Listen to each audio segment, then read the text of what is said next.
Chapter 1. Ulysses and the others were naturally brought to the system world by Dustless.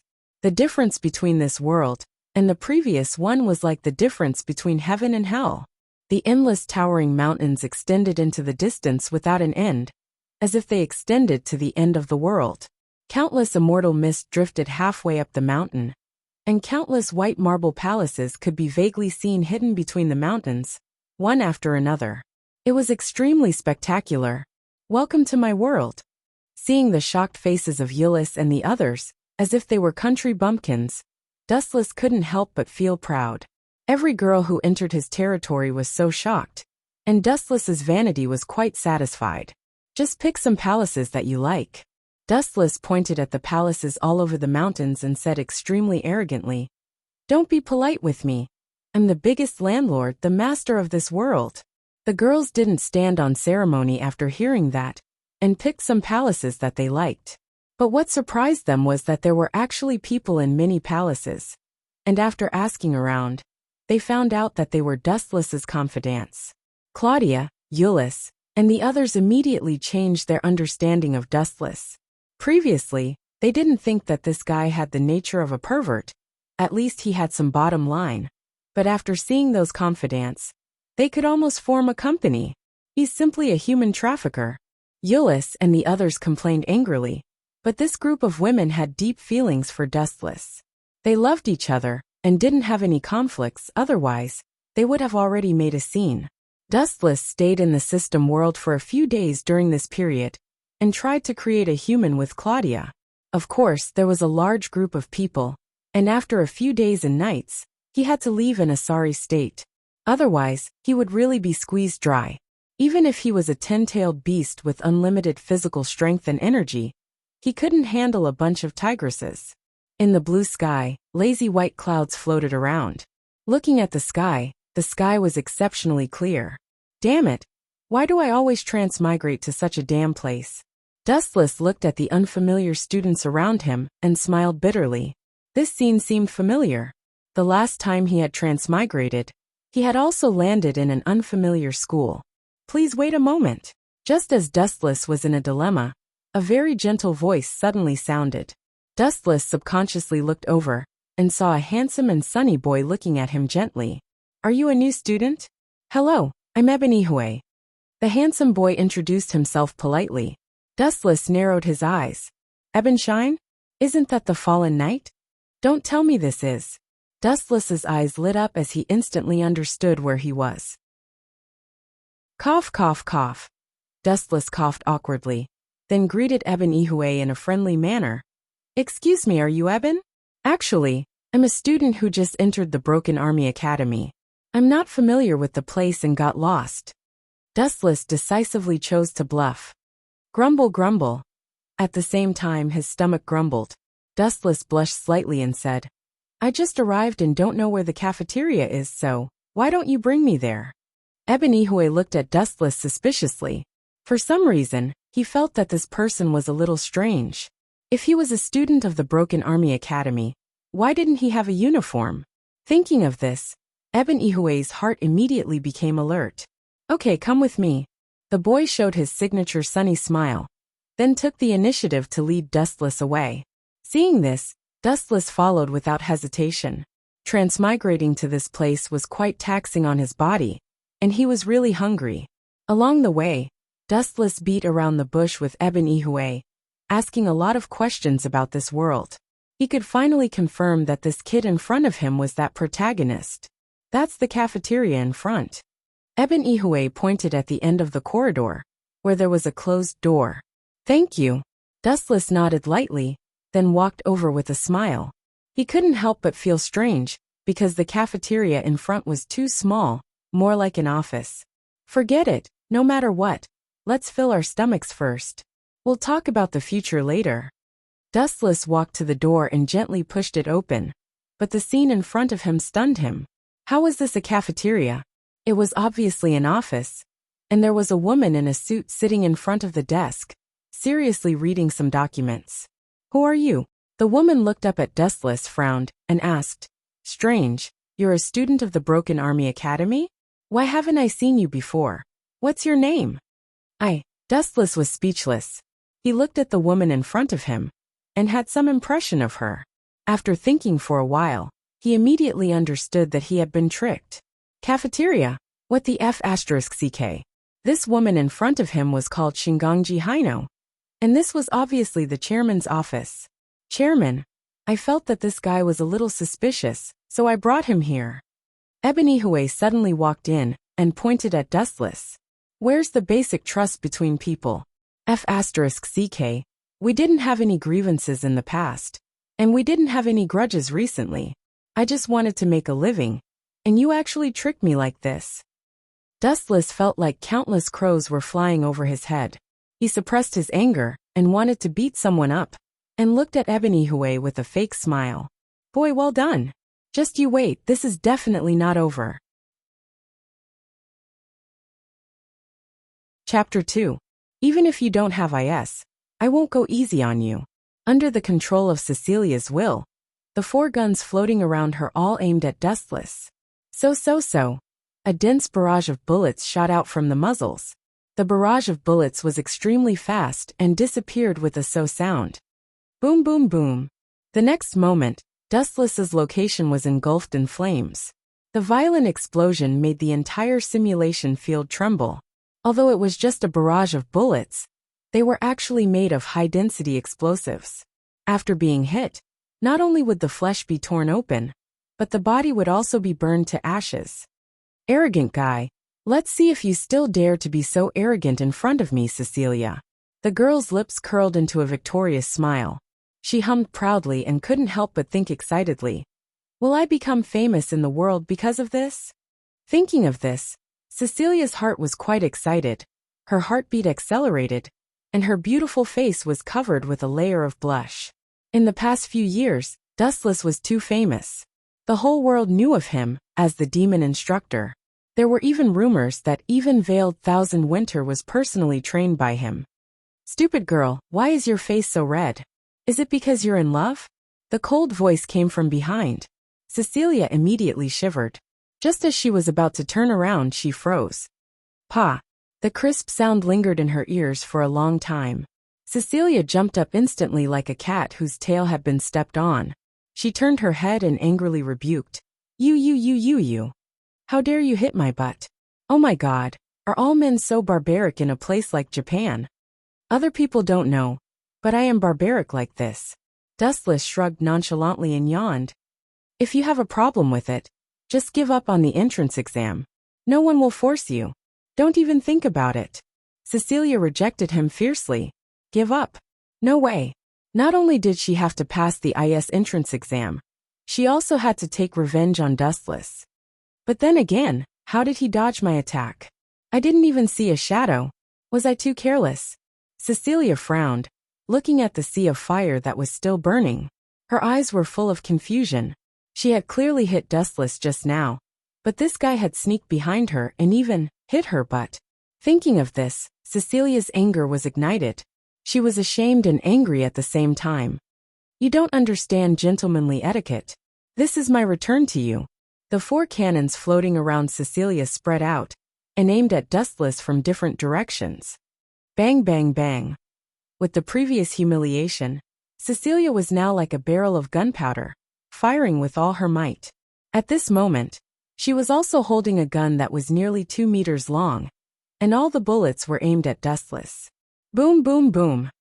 The place where Dustless was standing was once again engulfed in boundless flames. A huge black crater was blasted into the ground, and he disappeared along with it. *T, don't tell me he's dead?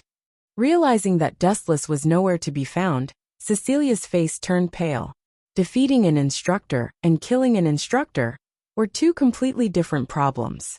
Idiot, this kind of spark is still miles away from burning me. The ghostly voice sounded behind her again. Remembering what happened before, Cecilia immediately covered her butt. Slap! The moment she turned her head, another crisp slap landed. Cecilia immediately felt a burning pain in her cleavage. Shameless. Asshole, I'm going to file a complaint against you.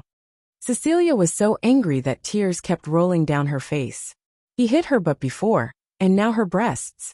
What kind of instructor was this? He was a hooligan that escaped from prison. File a complaint against me? Hearing this, Dustless curled his lips in disdain and said with disdain, I'm the boss of this school. You want to file a complaint against me? Believe it or not, I'll expel you right now, and make sure you can't step into IS Academy for the rest of your life. You brought this upon yourself. Who told you to call me a Maliksha? Dustless's attitude was extremely unfriendly as he added, I'm just a narrow-minded person. But although this chick is young, she's developed quite well. Thinking of the touch of the chest just now, Wu Chen's calm heart had a ripple. One of his hands almost couldn't catch it. Okay. Cecilia resisted the urge to vomit blood, and said okay 3 times in a row. It was obvious that she was truly enraged. As a noble of Ing Kingdom, when had she ever been humiliated like this? Let's see how you're going to ambush me this time. As she spoke, Cecilia gently flew up and gradually flew into the sky. She was about 20 to 30 meters above the ground. Looking down at the tiny black dot on the ground, Cecilia's smile was like a flower. How can you defeat me without IS? No, don't even talk about defeating me. Can you even touch me? Although a bit arrogant, you're very smart. You know how to use your strengths to make up for your weaknesses. Wu Chen raised his head slightly and looked at Cecilia, who was hovering in the sky. He nodded slightly. To be honest, once Cecilia attacked from the sky, unless it was an IS user, there was no doubt that a male instructor like Dustless would be defeated. Other than Ikia Vega, there was no other male in the world that could control IS. How about this? Let's make a bet. Looking down at Dustless on the ground, Cecilia seemed to feel that the outcome was already decided. Her crisp and arrogant voice echoed throughout the simulation field. Whoever loses will forever be the other's slave. How about that? No matter what the request is, it must be obeyed unconditionally. Today, Cecilia suffered unprecedented humiliation. How could she let Dustless go? Not only did she want to defeat this guy, but she also wanted to make him her slave for life. Are you serious? It just so happens that my back has been hurting lately. Dustless looked at Cecilia flying in the sky with a smile. His eyes narrowed into crescents like a cunning fox. He chuckled. Every day when I get off work, it would be best if I have a maid to serve me. Chapter 3. Jalansha's heart was incomparably complicated. It was as if a bottle of mixed feelings had been knocked over. He gently stared at Yuji, but Yuji's face was full of fear. Jalansha's heart felt like it was being cut by a knife. His sister looked at him with eyes full of hatred and hostility. It's a good thing that Yuji is with this guy for now. She won't be targeted by others, so it's not a bad thing. Jalansha comforted himself and showed a faint smile. It was as if he had really gotten over it, but it was still full of bitterness and reluctance. Moreover, Yulan Yuji was not as simple as his sister. In the vampire family, intermarriage between siblings was common, especially in the family of pure-blooded vampires. This kind of thing was not strange. Watching his fiancée being hugged by someone else while he could do nothing, Yulan Shu felt like he had eaten a fly. He felt nauseous and suffocated. It's snowing heavily outside. Come in and sit. Black Lord Huiyin said in a friendly manner. He even made an inviting gesture, inviting Dustless to come in. Yuji. Black House Huiyin also stared at the girl with slight astonishment. She and Yuji's mother, Yulan Shu, knew each other from the tree. Naturally, she recognized Yuji at first glance. What puzzled her was, why was it Wu Chun who was hugging her and not Yulan Shu? Are you too hungry? I have some food here. Black Lord Huiyin took out some biscuits. Although he was puzzled, he didn't ask anymore. Seeing Jalansha's bitter and sullen face, he guessed what had happened. Where did you come from? Black Lord Huiyin looked at Dustless meaningfully. This was the first person who could make Jalanshu suffer. And it seemed to be a human. I came from a place far, far away. Dustless drank a mouthful of water. He knew that Black Lord Huiyin wanted to pry for information, but he was also a newcomer. How far away is very far? It must have been hard for you to come all the way here. Jalanshu put his hands in his pockets, and his tone miraculously became a lot friendlier. Perhaps due to the presence of Yuji, the occasion was not suitable for him to get angry. He did not want to leave a bad impression on Yuji because of his relationship with Dustless. That's none of your business. Dustless didn't give Jalanshu any face. Jalanshu's lips moved, but in the end, she let out a muffled groan and fell silent. Hungry, Yuji suddenly took a biscuit and placed it in front of Dustless's mouth. Dustless immediately ate it without any hesitation. It tastes good. Seeing this scene, Jalanshu's face became even more depressed. This guy was extremely possessive, just like in the original work. If it wasn't for Zhui Xingling's value, Jalanshu would have already dismembered him into 1,000 pieces. After all, he hadn't sucked Yuji's blood yet. In the end, Zhui Xingling, this bastard, beat him to it. Jalanshu's heart was extremely unbalanced. I suddenly smell something special.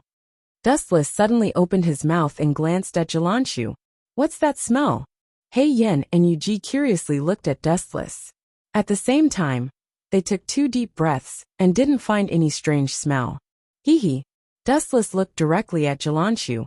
He playfully looked at Jalanshu's tense face and said, "It's the smell of vinegar. I am truly impressed by your courage." Hei Yan followed Dustless's gaze and glanced at Jalanshu.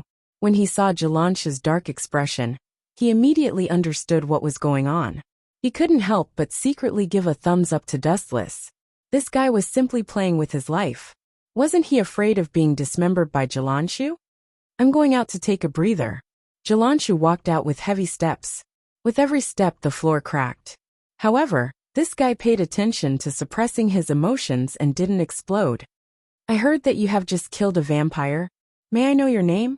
Maybe we are in the same line of work. I am Hei Yan. Hei Yan was very interested in Dustless. Dustless was the first person who could make Jalanshu suffer, and didn't dare to do anything. Call me Dustless. Dustless also took the initiative to introduce himself. He looked at the wind and snow outside the window and said, I have a presumptuous request. I would like to temporarily leave Yuji here. After hearing this, Hei Yan and Yuji stared at Dustless. Especially Yuji, who directly hugged Dustless's arm and cried, What did I do wrong? Don't abandon me. After saying this, she hugged Dustless tightly and clutched his clothes. We haven't even known each other for an hour, and this little girl is already so dependent on me. She is too naive and easily deceived. Dustless sighed and said, I didn't say that I would leave you. Actually, I don't have anywhere to go right now. Really? Hearing this, Hei Yan's eyes lit up and suggested, Why don't you stay here with me? Yuji is not young anymore. She will need to go to school sooner or later. Dustless lowered his head and thought for a while. He didn't have a fixed place to stay, so he nodded and agreed. It shouldn't be a problem.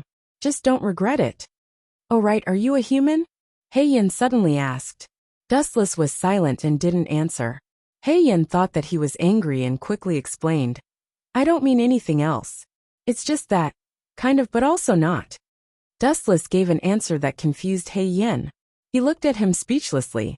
What did he mean? Was he a vampire and also a human? It's too stupid to judge a person's character based on their race. Although some people are human, they are worse than animals. In the eyes of humans, vampires are cruel and heartless. In fact, some vampires also have a kind heart. Dustless said slowly. Hei Yan's eyes lit up, and he looked at him with friendliness. He felt that he had met someone who understood him. His dream was for humans and vampires to live in peace. Dustless seemed to have this intention too. Hei Yan knew that Yuji was a pure-blooded vampire. Jalanshu also pointed out that Yuji was his sister, indirectly acknowledging the vampire's identity. Dustless didn't mind. The two of them, in some ways, were like-minded. Chapter 4. Not only was it dark above Chueshua's head, but the sky within a few kilometers was also dark, as if it was the end of the world. The sun that shone down from the sky was completely blocked. Mountains? Mountains? Mountains? Mountains? Chueshua was stunned, staring at the floating mountains in the sky. Dustless was casually controlling them, ordering them around. That simple and relaxed look was as smooth as eating and drinking, as if it was a game. Chueshua was completely stunned, standing there motionless like a statue. She already thought that she was very powerful when she made the building float in the air. But Dustless used the Tensigan's power to move the mountains in the nearby city to her. The contrast between before and after was like heaven and earth. What about you? Now, you also have two choices. Dustless said slowly. You gave me two choices just now, and now I will also give you two choices. First, from now on, pledge allegiance to me and be my servant. Second, just like what you said just now, I will be a little harsh and make you disappear from this planet. Dustless's words were like a cold storm, blowing Chueshua's body, causing her to tremble. No, I am a hero of the Hero Association. How can I pledge allegiance to a nobody like you? Chueshua gritted her teeth, looking unwilling and unwilling. She continued to struggle. And, killing me won't do you any good. My sister is Trembling Tornado, the second most powerful S-class hero. If you kill me, she will definitely hunt you down all over the world. This wasn't nonsense. Tornado did have a morbid desire to protect Chueshua. Ha ha, this is ridiculous. Who knew that Dustless didn't take it to heart at all? He looked at Chueshua with extreme sarcasm and mocked. I remember. You actually hate your sister very much. After all, she always oppresses you. And now you want to use her name to survive. What a joke, woman. Wu Chen ridiculed in an eccentric manner. Blowing Snow didn't know how to respond. That was the truth. With a sister like Tornado, Blowing Snow was under a lot of pressure. Even when facing Tornado, she felt inferior and couldn't raise her head. She was determined to surpass Tornado. Since she couldn't do it alone, she would find more people. That was why she established the snow-blowing group. But, didn't she still have to rely on Tornado to survive? I'm sorry, but your threats are useless against me. Die. After saying that, Dustless coldly withdrew the gravity. Without his control, the mountain debris that filled the sky suddenly poured down and smashed towards the ground. You lunatic. Snowstorm couldn't help but gasp. Was this bastard not afraid of being torn apart by the tornado? Staring at the debris falling from the sky, Snowstorm suddenly remembered the past. Because her sister was too outstanding, there were always people who liked to compare them. If there was no comparison, there would be no harm. So she had been living under the shadow of her sister for all these years. I haven't surpassed my sister yet. I can't die yet. I promise you. I'll be your servant. Snowstorm almost screamed out the last sentence with tears in her eyes. Because at this moment, her dignity and confidence had been completely crushed by Dustless. Luckily you spoke quickly. Otherwise, if you were delayed for a while, it would have been a different ending.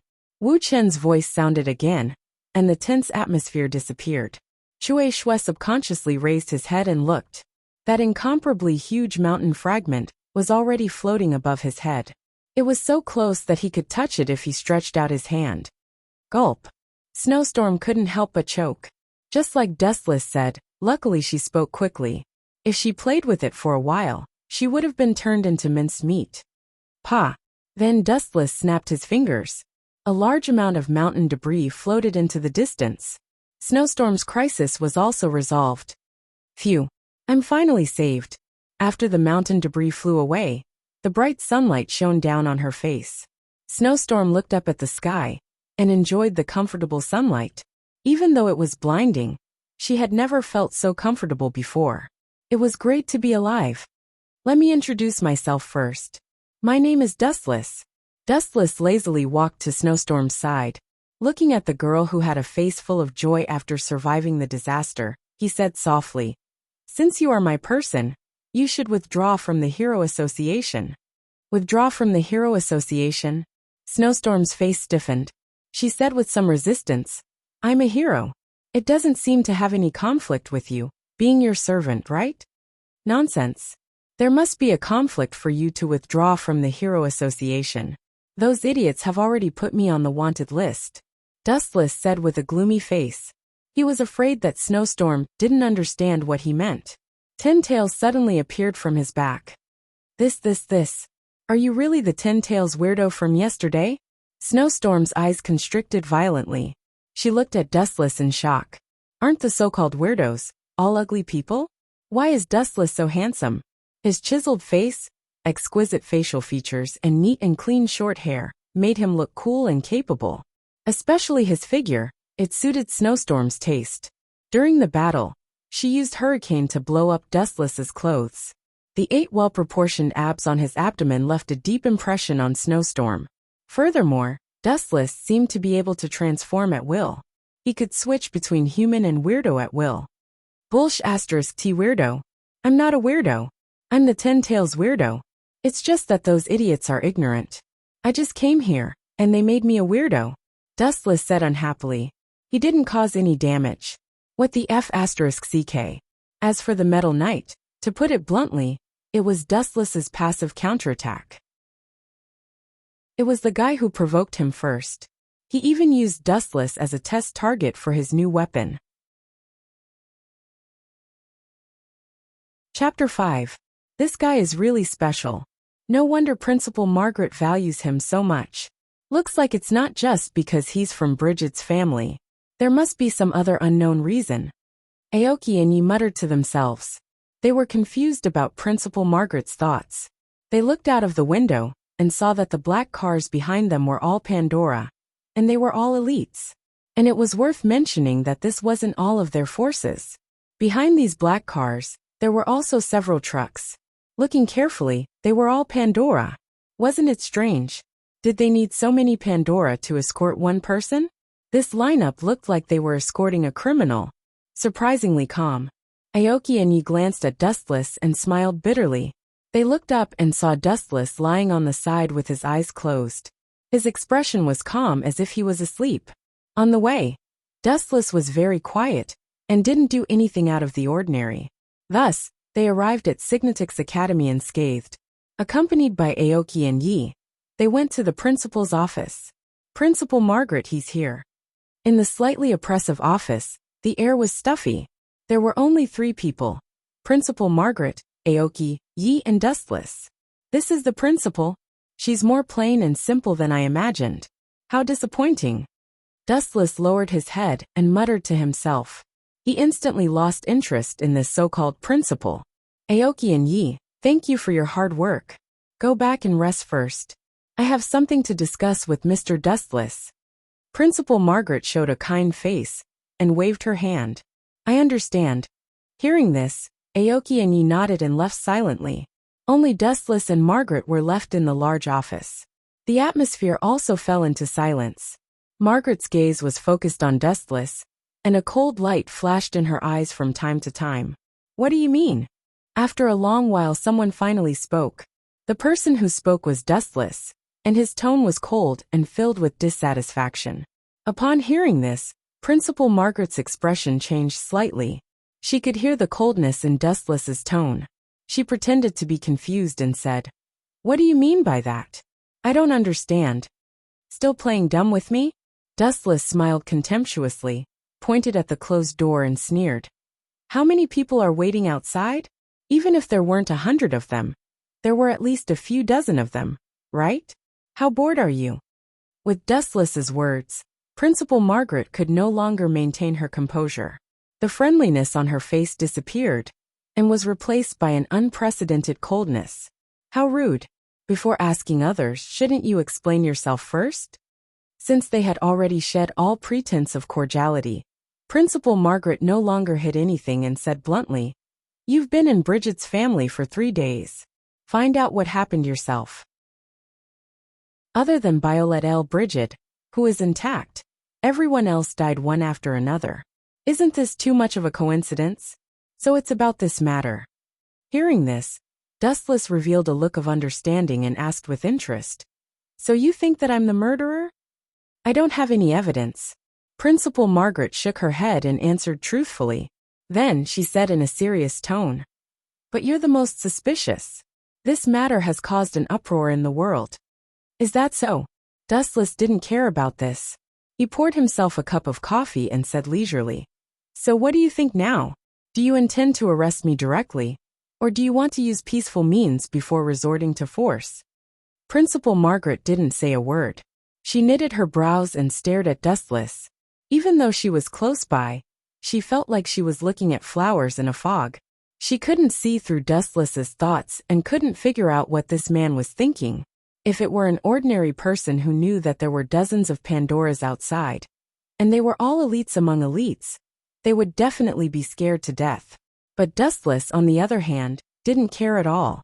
His pair of calm eyes were as calm as still water. There was no fear in them, and his aura was even stronger than Principal Margaret's. "What do you want to do? Hurry up. Don't waste my time," Dustless said impatiently. "Phew." Principal Margaret took a deep breath. After a moment of silence, she finally said, "Although you are a suspect, there is no direct evidence pointing to you killing the members of Bridget's family. There are no signs of their assets being misappropriated. All of it is attributed to Violet L. Bridget, you came looking for me in such a big way just to say this nonsense? It's so boring. I really feel bad for the dozens of Pandoras standing guard outside," Dustless said casually. He didn't take the so-called dean seriously at all. "This bastard." Hearing this, Principal Margaret's mouth twitched and her expression kept changing. This brat was too arrogant. He didn't take her seriously at all and spoke so casually. It felt like she was talking to a passerby. "However, it's good that you came to this school. We also need to investigate you." Margaret stared at Dustless and didn't hide anything. "Whatever." Dustless shrugged calmly without changing his expression. Not to mention that they couldn't find anything. Even if they did, what could they do? Count on the group of Pandoras to catch Dustless? Stop joking. They were not in the same dimension. Even the legendary Pandoras could only look up to him. "What other requests do you have? If not, then according to Miss Violet L. Bridget's letter, you will be our school's teacher from now on." Chapter 6. Dustless suddenly became a candidate for the general of the New Liang group. This made many demons flabbergasted. First, he became the boss of the Demon Ox group. Then, he suddenly became a candidate for the general. This was a typical example of a salted fish turning over a new leaf. Although many were dissatisfied, there was nothing they could do. Firstly, it was Demon Ox who recommended him. Secondly, it was Dustless's own strength that no one could match. Other than his lack of experience and his short time in New Liang group, he was perfect in almost every aspect. After meeting with the general, Dustless and Demon Ox were arranged to stay. Although there were many demons here, the environment was not bad. It was quiet and secluded. No one disturbed them. That Geo is a big problem. In the empty room, Dustless and Demon Ox sat together. He looked at the blooming cherry blossoms outside the window. It was a rare and beautiful scene. As for Demon Ox, he was drinking alone. A cold light flashed in his eyes from time to time. "Don't worry. He won't live for long." Demon Ox put down the wine cup in his hand. A vicious killing intent flashed across his face. He sneered and said, "Not long ago, his personal doctor, Snake Lady, was recruited by me. That guy still dares to go against me. He doesn't know what's good for him. It seems like I don't have to do anything. You will take care of that guy." Dustless stretched and decided to lie on the tatami. He asked, "Did you arrange an assassin beside Nuliang Lu Xiong?" This, Demon Ox hesitated for a moment.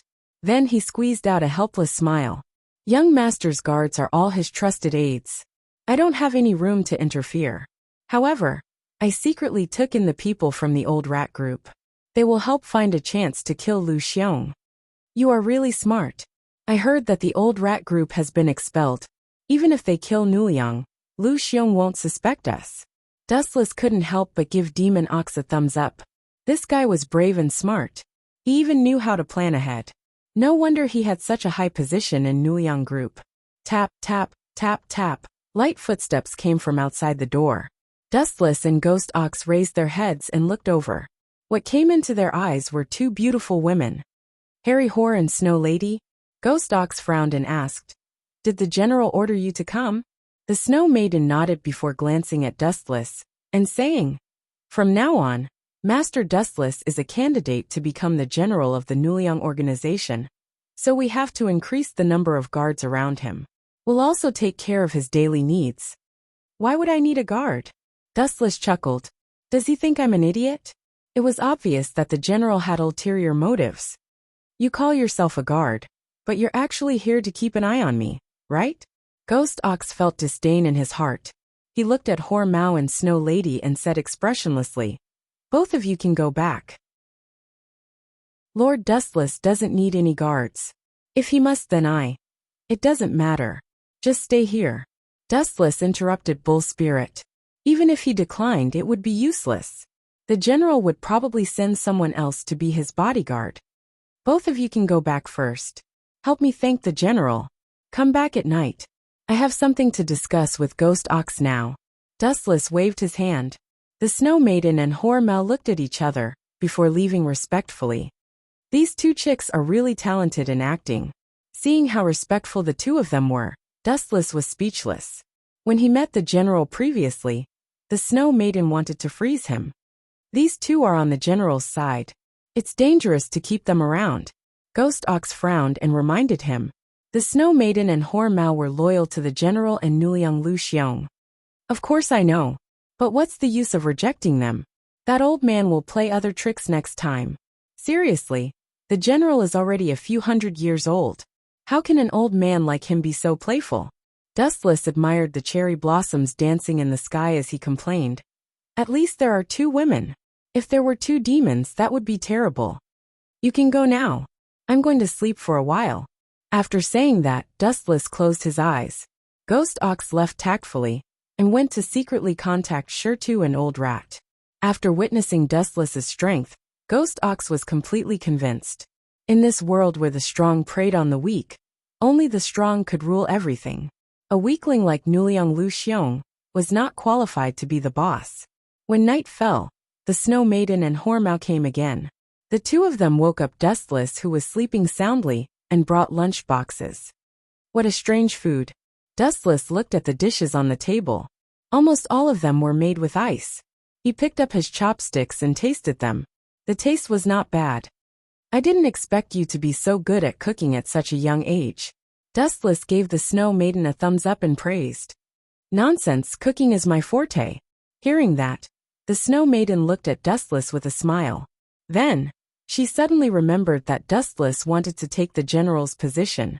Her face instantly turned cold. She snorted and said, "Eat it gratefully. This is your fortune from 8 lifetimes. Humph." Hearing that, Dustless touched his nose awkwardly. This woman was really arrogant. About 10 minutes later, Dustless finished his dinner. He lay lazily for a while and burped. When the two of them were about to leave, Dustless suddenly spoke. "Snow Maiden, you can go. Hor Mao, stay." The corner of Wu Chen's mouth curled into a wicked smile. Prostitute Mao looked back and suddenly shivered. She wanted to refuse, but she didn't have a suitable excuse. When the general arranged for the two of them to come here, he ordered them to monitor Wu Chen's every move and inquire about his identity and origin. Chapter 7. The place that had just been loosened, this chick suddenly grabbed it again. Wu Chen suddenly shivered. "What are you doing?" Dustless's face twitched. Perhaps she was too nervous, but her strength was a little too much. "Ouch, ouch, ouch. Damn, do you want me to die without any descendants?" I'm sorry, I'm really sorry." Shirley's mouth trembled, and she could not even speak clearly. "His Majesty ordered me to serve you to the best of my ability. This kind of small matter, just leave it to me." Shirley then squeezed out some shower gel and smeared it on his body. She slid it down gently. Dustless was stunned.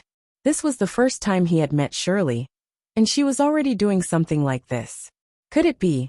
"You're mesmerized by me?" Dustless suddenly puffed out his chest and thought narcissistically. Don't move." Shirley cried out awkwardly. Dustless's movement was fine, but she almost lost her grip because of the shower gel. "Really, if you can't get used to it, then refuse. No one forced you to do this." Dustless naturally noticed Shirley's difficulties. She was very unfamiliar with the technique, and it even made Dustless feel a little pain. Perhaps it was because it was her first time bathing someone, and sometimes she could not control her strength well. This painful but happy scene lasted for about 10 minutes. When it was over, Shirley took Dustless to the bedroom to rest. Before she left, she even prepared a dazzling array of snacks. In the king's council chamber. "Old man, why didn't you chase that guy away?" You actually let him stay overnight? Is there something wrong with your brain? Veronica was throwing a tantrum at King Edward, who was sitting on the throne. She was so angry that she was about to vomit blood. Her disrespectful tone didn't sound like she was talking to her father at all. However, King Edward merely stroked his beard. He seemed to be used to Veronica's behavior. The reason she was so angry was that she had also heard that Dustless had stayed overnight. Veronica wanted to kill Dustless immediately, but when she thought of the difference between them, she dismissed that unrealistic thought. If she rashly challenged Dustless, the scene just now might happen again. When she thought of how Dustless humiliated her, Veronica's whole body turned cold, and goosebumps rose all over. Now this bastard who bullied her was living in her house. This was simply outrageous. You seem to have a big problem with Dustless, Veronica. King Edward looked suspiciously at Veronica's face, and asked curiously, "Do you know him?" "Ah." Veronica was slightly startled, and then she gave a disdainful glance. "Who knows that kind of guy? Whenever I see him. No, I feel bad when I hear his name. But you do. Edwards. You, as the saying goes, no one knows a daughter better than a father, and no one knew Veronica better than him." "Those who offended me are all dead," Veronica said coldly. "I'm just worried that Dustless will harm Sylvia." Veronica snorted coldly, then her tone became gentle. Whenever Sylvia was mentioned, Veronica would dote on her with infinite tenderness. That's true. Hearing Veronica's explanation, King Edward's doubts were relieved. Yes, those who dared to provoke his eldest daughter were all dead. If they were enemies, they would have died long ago. In fact, what King Edward did not know was that Dustless was not Veronica's enemy, but her nemesis. Although I don't know where Dustless came from, I can be sure that he will not harm Sylvia. Absolutely not.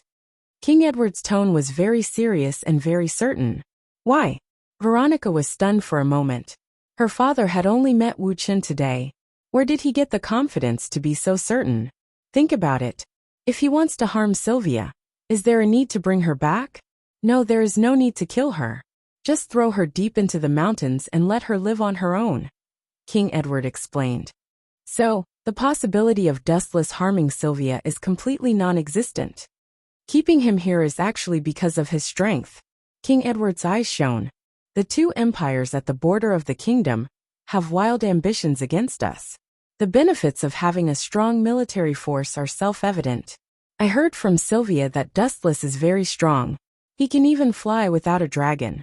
And most importantly, King Edward exhaled and looked at Veronica excitedly. This is what Sylvia told me.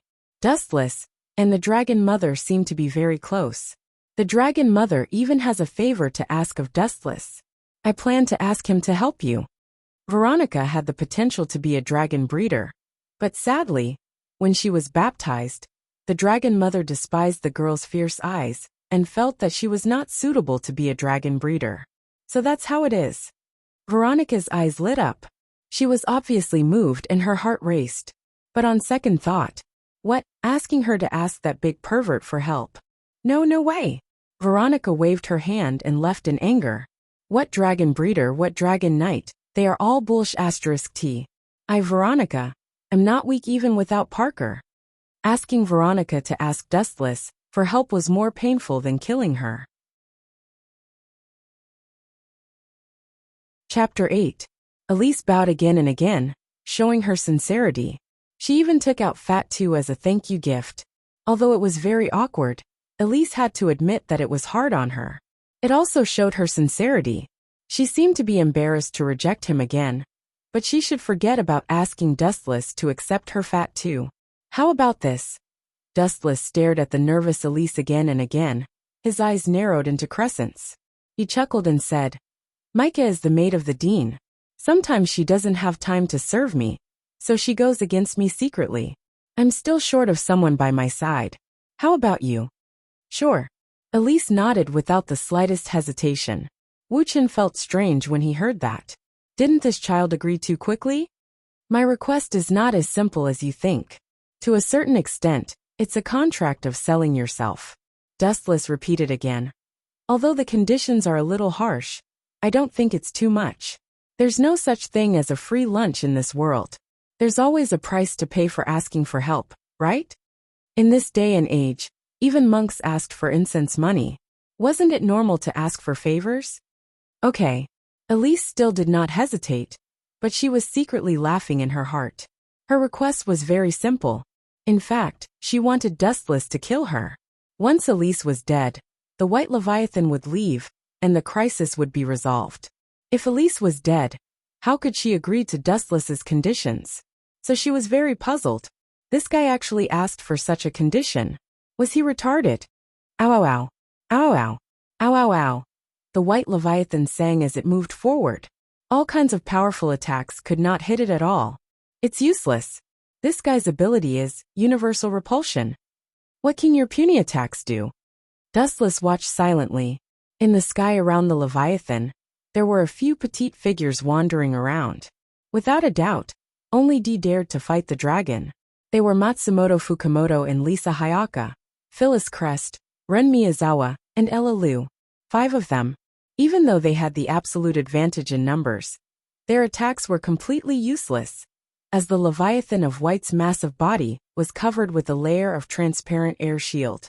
No matter what kind of attacks they launched, they couldn't break through it, and they would even be repelled. Attack together! Mobshin ordered loudly. Instantly, a series of concentrated attacks came from all directions.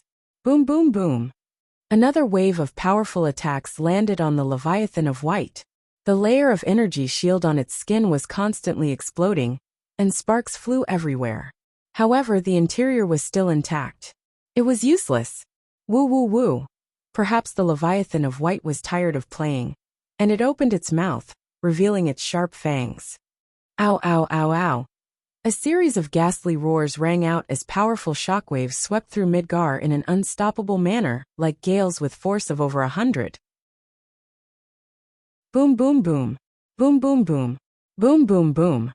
A large number of buildings collapsed once again, and the prosperous Midgar Academy was almost completely turned into ruins. Bang bang bang. This storm was so powerful that Mobshin and the others who were entrenched around the Leviathan of White were also affected. They were directly blown away, and their bodies landed heavily on the ground in the distance. Their bones were about to fall apart. Shin, Mobshin, who was recuperating, looked at his sister who had fallen to the ground. His handsome face was distorted. That was his sister. How could he not feel heartache? He looked at the Leviathan of White with extreme hatred. Looking at the massive body, Mobshin felt helpless. In front of a dragon, what could a human do? At least I have to try once. Mobshin's eyes flickered with a cold light. Just as he was about to make a move, the sky suddenly darkened. He looked up subconsciously, and it turned out to be boom boom boom. The Leviathan of White's massive claws slammed into the hospital where Mobshin was. The hospital instantly collapsed and turned into a pile of ruins. It seems that it can't be stopped at all. Dustless scratched his head when he saw this. He couldn't help but take out his hands that were always in his trouser pockets. He pointed at the Leviathan of White, turned his head and said to Elise, "You wait here. I'll go and say hello to that kid." That kid? Elise looked in the direction where Dustless's finger was pointing. It was the huge body of the Leviathan of White. Her pretty face suddenly darkened, and she reprimanded, "Please stop this kind of joke. Don't." Elise discovered miserably that before she could finish her sentence, Wu Chen had disappeared mysteriously. Only his words were left in the vast and mighty heaven and earth. Don't forget the promise from before. Once you get rid of that kid, you will be my servant. Elise wanted to cry but had no tears. She only asked Dustless to kill her. Why would there be so much trouble? Damn it. Is there really no way to stop it? Mobshin got up from the ground with difficulty. Her face was covered with dirt, and there was a trace of blood at the corner of her mouth. Some parts of her body were also bruised. She was in a very sorry state. However, with the support of her strong will, the child miraculously stood up again. Whoosh whoosh whoosh.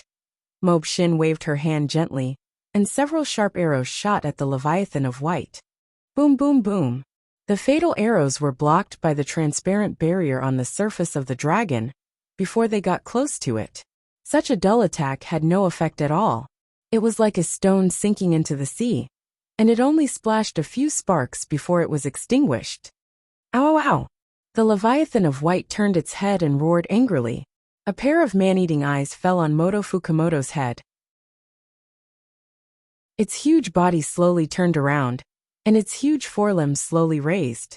Even the sky was covered, and it was pitch black. Is this the end? Mobshin smiled bitterly.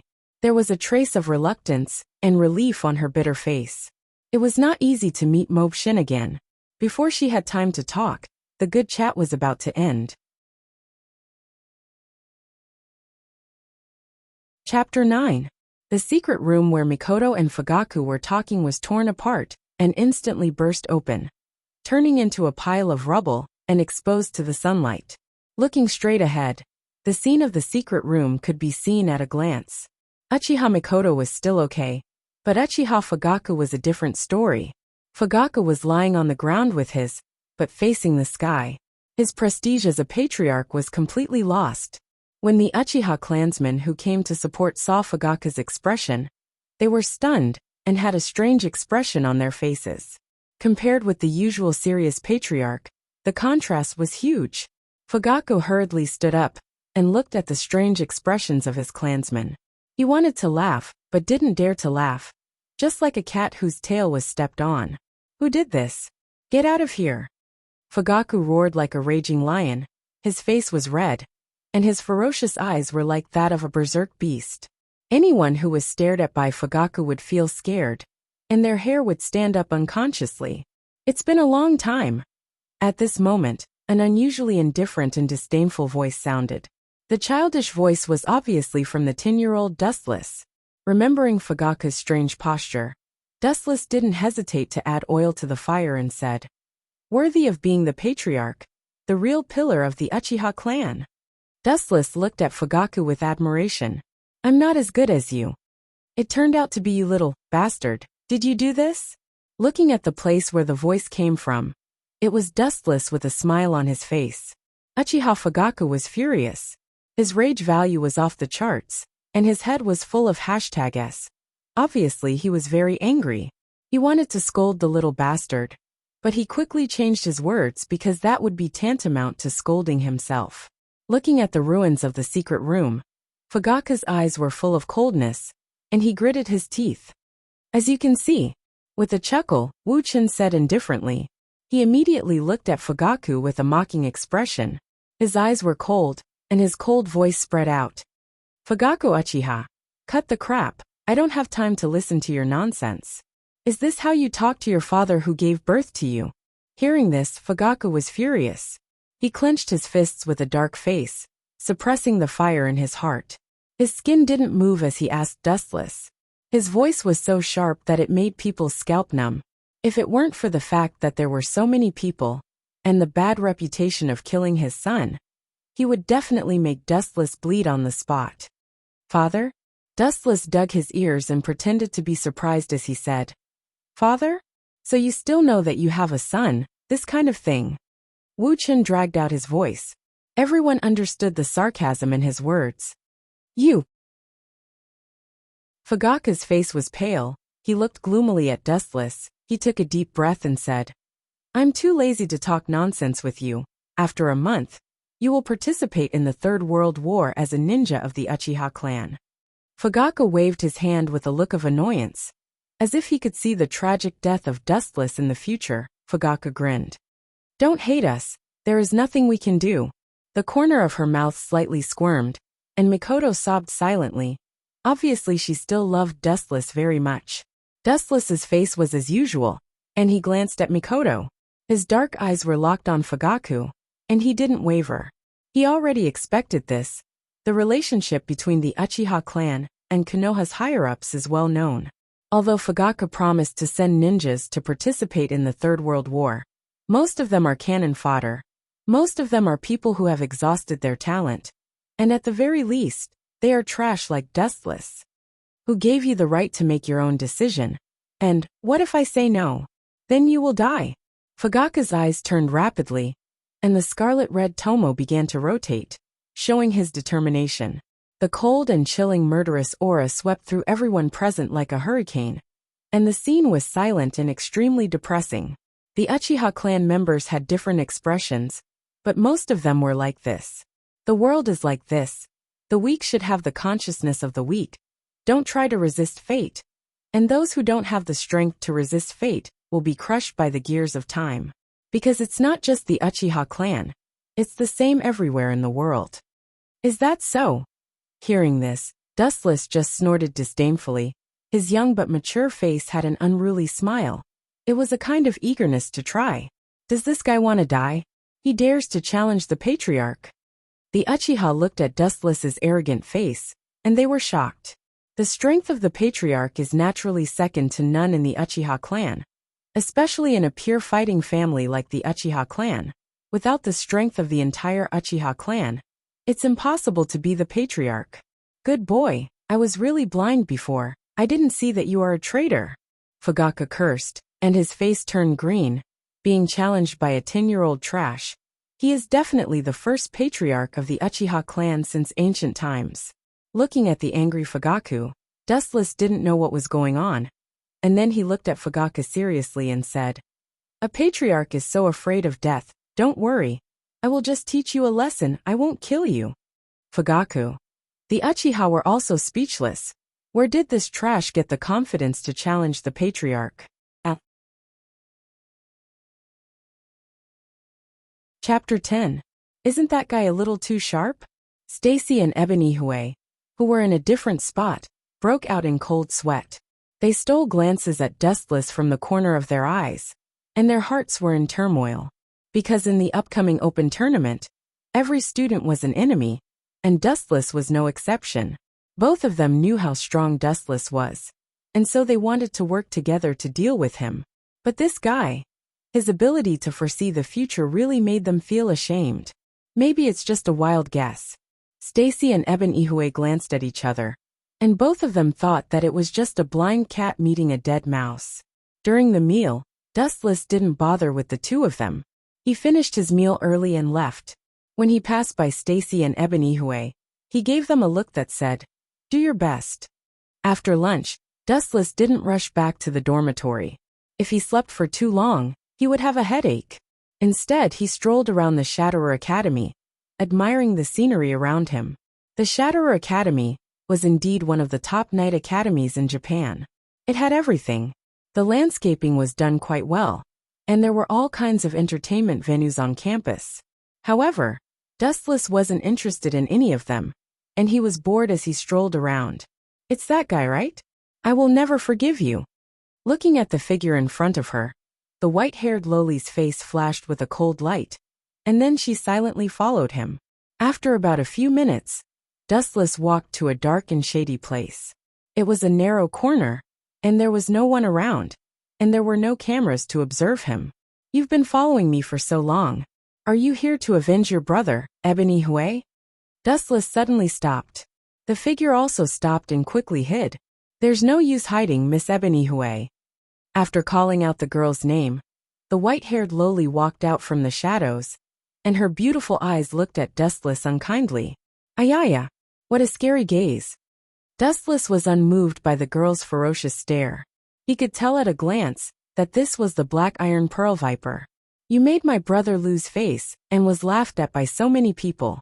I can't forgive you." The Black Iron Pearl Centipede's body was overflowing with cold air. Even her eyebrows were covered in a layer of cold mist. "Of course I knew you wouldn't let me go, so I chose such a remote place. Otherwise, it would be troublesome if those cameras caught me using spiritual equipment without permission. According to the school rules, you will be expelled," Dustless said calmly.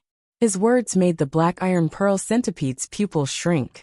Could it be that this fellow discovered me long ago and deliberately brought me here? The Black Iron Bead Viper released its spiritual equipment and held a sharp dagger in its hand. It looked at Dustless with great vigilance. Perhaps this was a trap. "To be honest, I also want to teach you a lesson." Dustless grinned and said, "Your brother and Stacy plotted against me, so I'm just collecting some interest from his sister. That's not too much, right?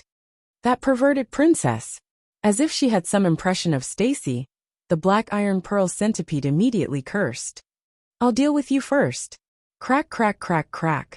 With the black iron pearl centipede as the center, a large amount of ice seeped out from under her feet, freezing the surrounding ground and swallowing Dustless. The ability to control ice. No wonder your relationship with Stacy is so bad. Fire and water are incompatible. Looking at the ice under his feet, Dustless smiled and looked calm. Then he casually raised his right foot. What is he doing? Not planning to release his intrinsic spiritual equipment? The black iron pearl centipede looked at Dustless in confusion. She couldn't figure out what this guy wanted to do. Was he going to break her ice with one foot? Don't joke around. Actually, what the black iron pearl centipede didn't know was that Dustless didn't have the so-called intrinsic spiritual equipment. The heaven-gathering cloud sword was only imitated by the power of the glint fruit. Bang!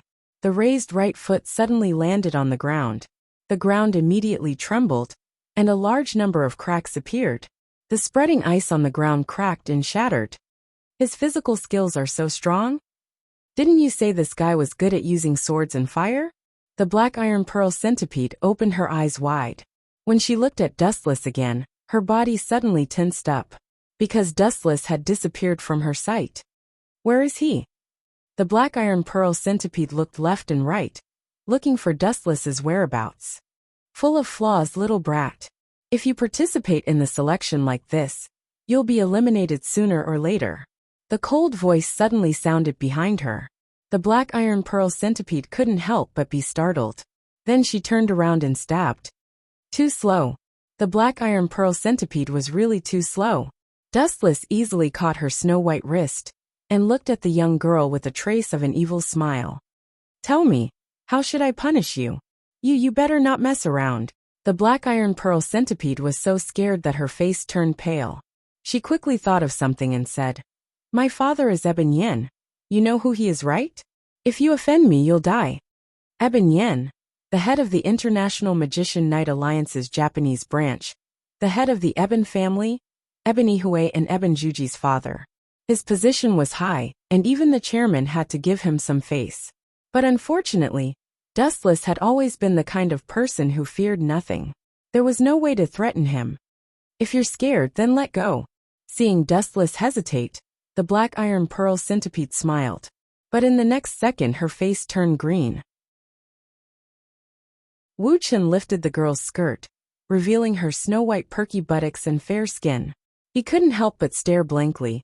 You're so young, yet you're wearing black fat too. What a heavy taste. No wonder you're a brother complex. Then, Dustless raised his hand and mercilessly slapped her. Pa! Pa! Pa! The burning pain attacked the black iron pearl centipede's mind. She gasped for breath and was about to faint. This guy dared to hit her, but in broad daylight. Chapter 11. 3 days later, Dustless and Snowblast had arrived in another city. This city was often attacked by monsters. So many apartments and buildings were empty. Dustless and Snowblast chose an uninhabited villa as their base of operations. Lord Dustless, there's news from the Hero Association. Dustless was lazily sprawled on the sofa watching television. Snowblast suddenly walked over with a look of anger and grumbled. Those bunch of ungrateful bastards. They rejected it, right? Dustless guessed the answer when he saw Snowblast's enraged look. Dustless got Tornado to inform the Hero Association to cancel the bounty on the tin-tailed dragon-ranked monster. They had just called Snowblast, so it was likely that they had rejected it. Those bunch of bastards are really tired of living. Even Sister is no match for Lord Dustless. What right do they have to say no to Lord Dustless? Snowblast said indignantly. This was a world where strength reigned supreme. The strong could dominate everything as they wished, but the Hero Association appeared to be unconvinced. Heh, in this world, there are some things that cannot be resolved with pure strength. Dustless smiled nonchalantly. He was rather relaxed. Regarding the bounty on the tin-tailed dragon-ranked monster, he would cancel it if he could. If he could not, he did not care. At most, I'll beat up any hero I see in the future. I'll beat them until they are afraid. That bunch of people will also be obedient. Immediately following that, Dustless's face suffused a cold arc. By the way. Immediately following that, Dustless suddenly changed the topic. He stared at Snowblast and asked, "How's the training I assigned you going?" "I've already begun implementing it, but..." Snowblast's face suffused a troubled look as she grumbled. "Lord Dustless, aren't you being too harsh? You don't know how to treat a girl well. You're making a girl run 40 kilometers with weights, do 500 push-ups a day, and do all sorts of extreme exercises. With all of this added up, I don't even have time to sleep or rest. And most importantly, all of this added up is too torturous. Not to mention ordinary humans, even an A-class hero would not be able to withstand such physical training. Now that you mention it, it does seem a little harsh." Dustless stroked his chin and pondered. "You call this similar?" Cui Shui rolled her eyes in annoyance. After living with him for a few days, she already understood Dustless's temper. Although her master had unparalleled strength and was labeled as a dragon-class monster, the Dustless in his daily life was still the kind of person that was easy to get along with. After spending some time with Dustless, Snowchaser's courage had grown. Sometimes he would even joke with Dustless. "But Chueshue, do you know where the strong come from? Talent is important, but as the saying goes, diligence can make up for stupidity. The so-called strong are actually made up for by taking advantage of other people's leisure time to train themselves like crazy.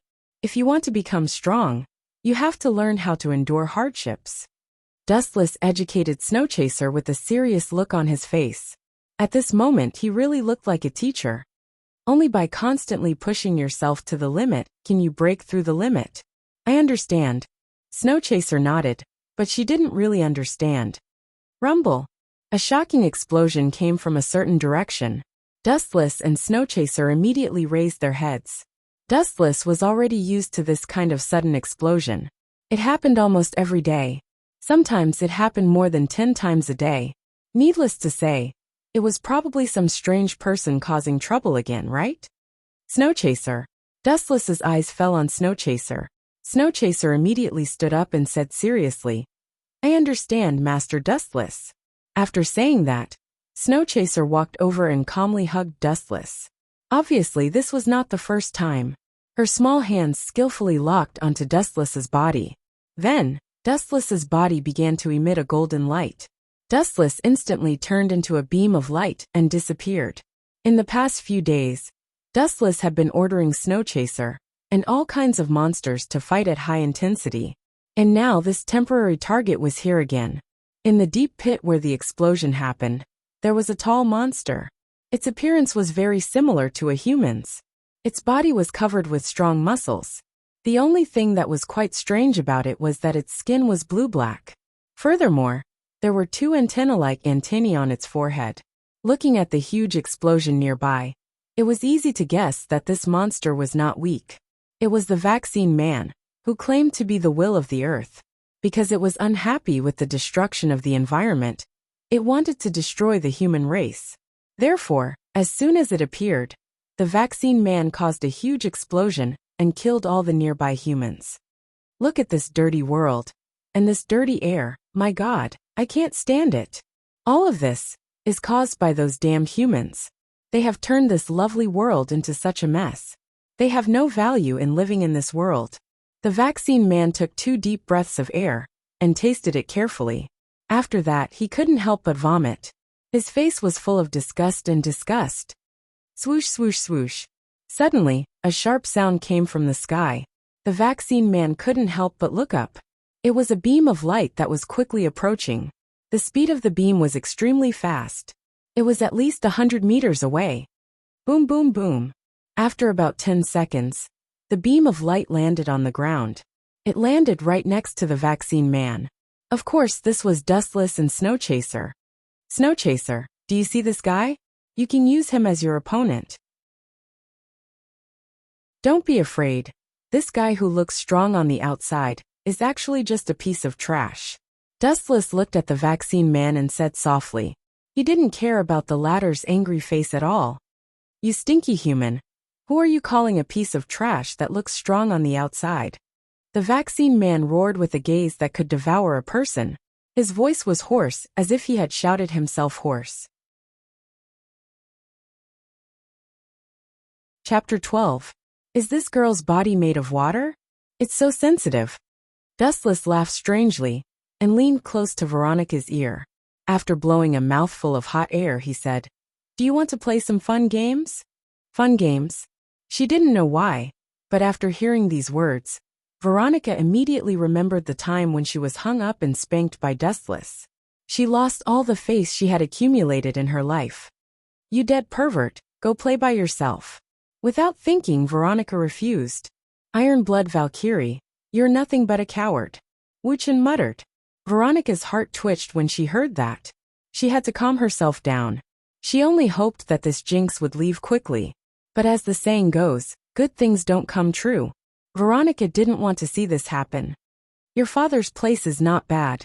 Tomorrow you go and tell him that I plan to live here for 10 days or half a month," Dustless said while holding his head. Bang! "No, get out of here." Veronica flew into a rage and directly smashed the shower gel bottle.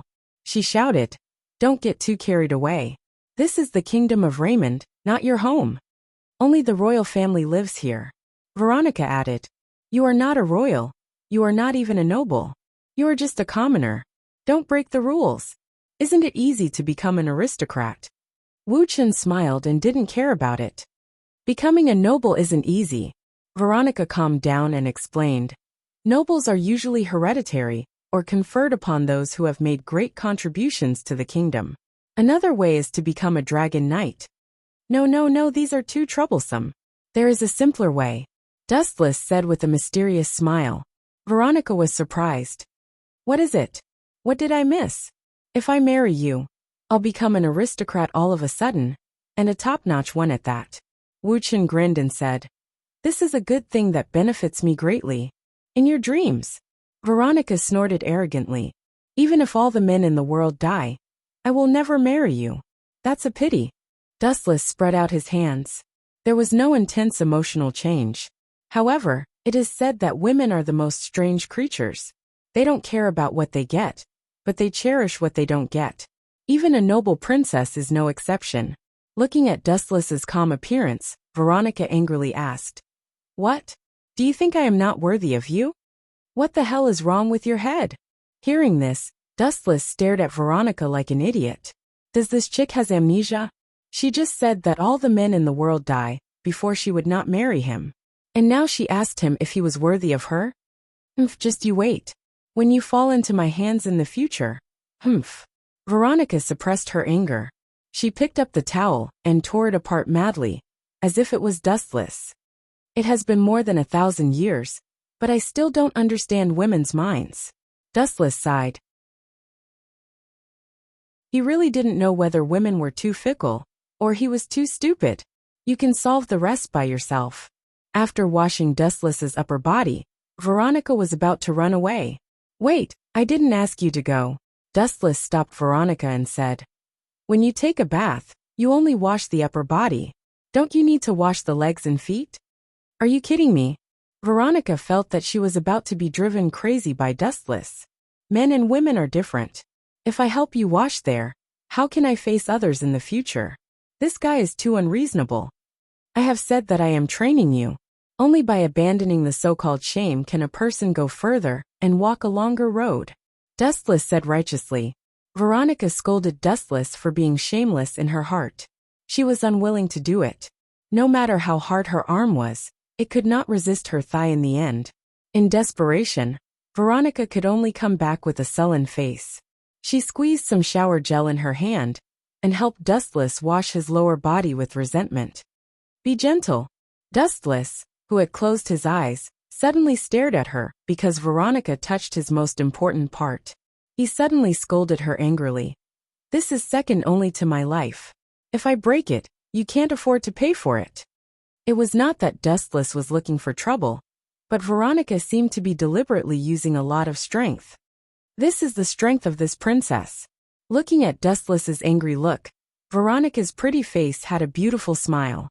After fighting for so long, she could finally hold her head high for once. "Is that so?" Dustless wasn't angry. He chuckled and said, "Since that's the case, I'd better ask your sister to help me wash it. It's okay that your sister is clumsy. I reckon that Sylvia's methods are gentler." You bastard.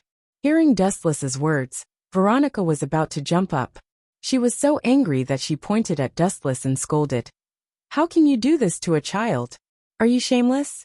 Perverted scum. I think you misunderstood something. I just think that she is younger and weaker.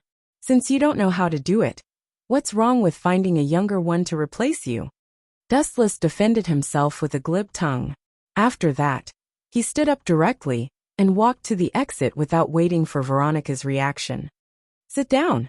Thinking that Wu Chun was serious, Veronica roared. I'll just be a little gentler. I'm good at this kind of thing. When she said these words, Veronica's heart was bleeding. This shameless guy was too difficult to deal with. She was completely fooled by him. Chapter 13. I know I'm handsome, but I still feel embarrassed when you stare at me like that.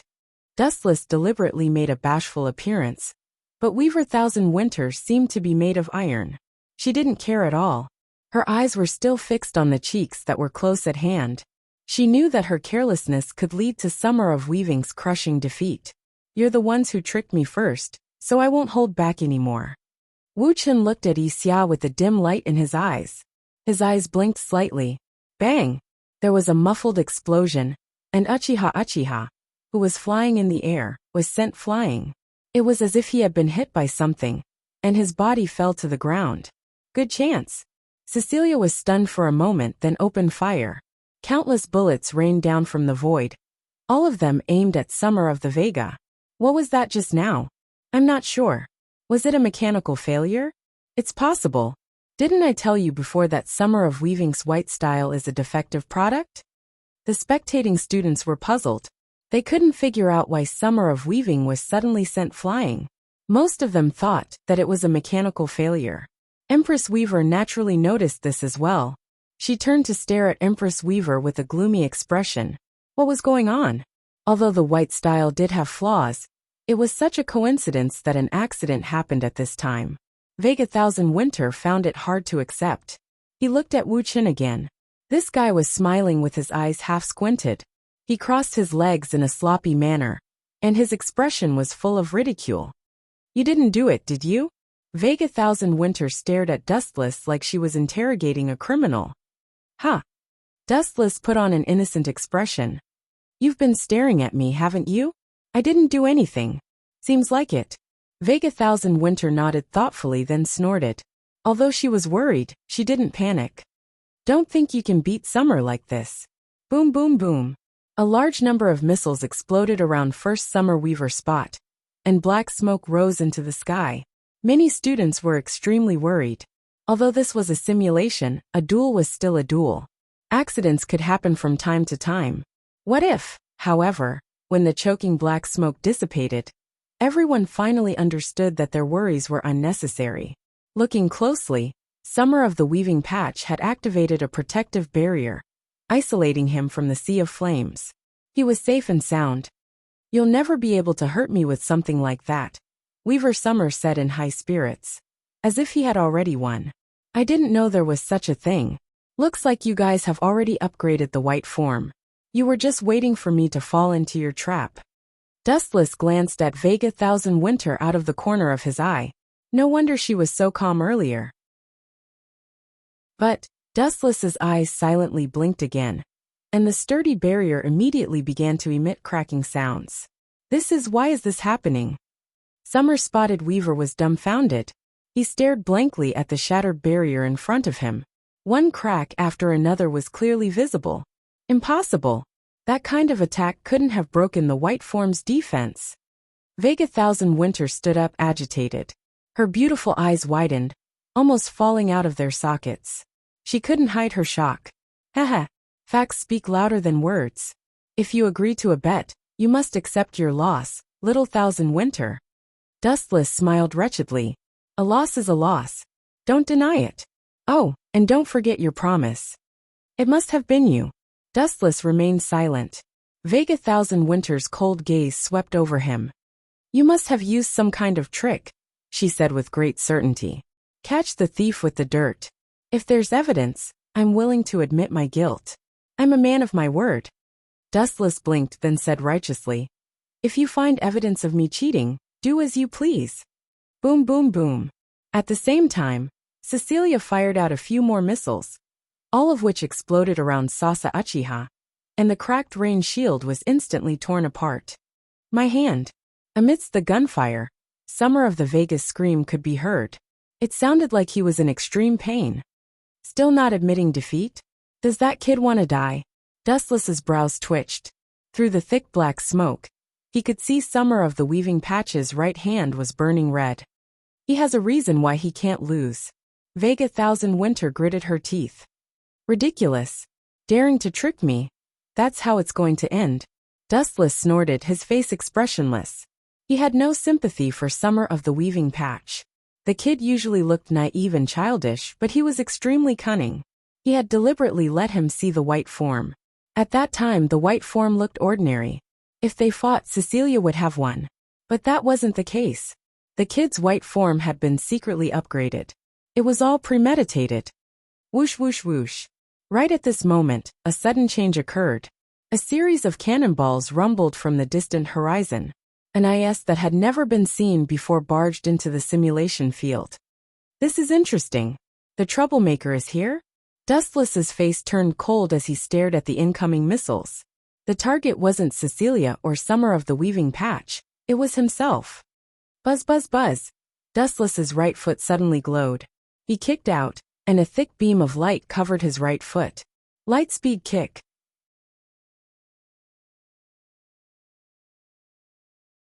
Chapter 14.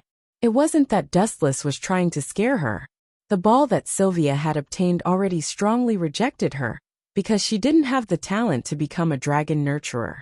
If she didn't communicate with it, there was no guarantee that something would go wrong. You're that kind? Veronica asked suspiciously. Don't tell me you really want my sister. If I have any ideas about her, none of you can stop me. You can just accept it silently. Dustless replied indifferently. Don't feel embarrassed. Being chosen by me is a gift. You should sing my name day and night. Hum. Hum. At the same time, Dustless's stomach suddenly burst with a dazzling light. Then his stomach suddenly swelled and became strangely bigger. What is this? Veronica looked at Dustless in shock. It was like seeing a ghost. How did his stomach suddenly become so big? She looked at Dustless and saw that he was also shocked. Veronica couldn't help but tease. Don't tell me you're pregnant? Ha ha ha ha. A man is actually pregnant. Nothing is funnier than this. Unbridled laughter filled the entire room. Veronica felt that all the resentment she had been suffering recently was vented in an instant. There was nothing more satisfying than this. Humph. At the same time, a cold voice rippled. Even though it was just a simple word, the large room instantly became cold. It was as if time and space had changed and the stars had moved. It was as if they had suddenly reached the South Pole. Perhaps this was what the saying "one thought to heaven, one thought to hell" meant. It's so cold. Veronica was so cold that she was shivering. She looked at Dustless, whose expression changed drastically in an instant. What do you want? Nothing. I just want to teach you a lesson, Dustless said indifferently. Then he added, sometimes even if it's a joke, when it comes to some sensitive issues, you have to stop before going too far. Do you understand? The simple sentence contained a supreme order. Veronica was so scared that she hurriedly led the way, indicating that she understood. This fiend really couldn't be messed with.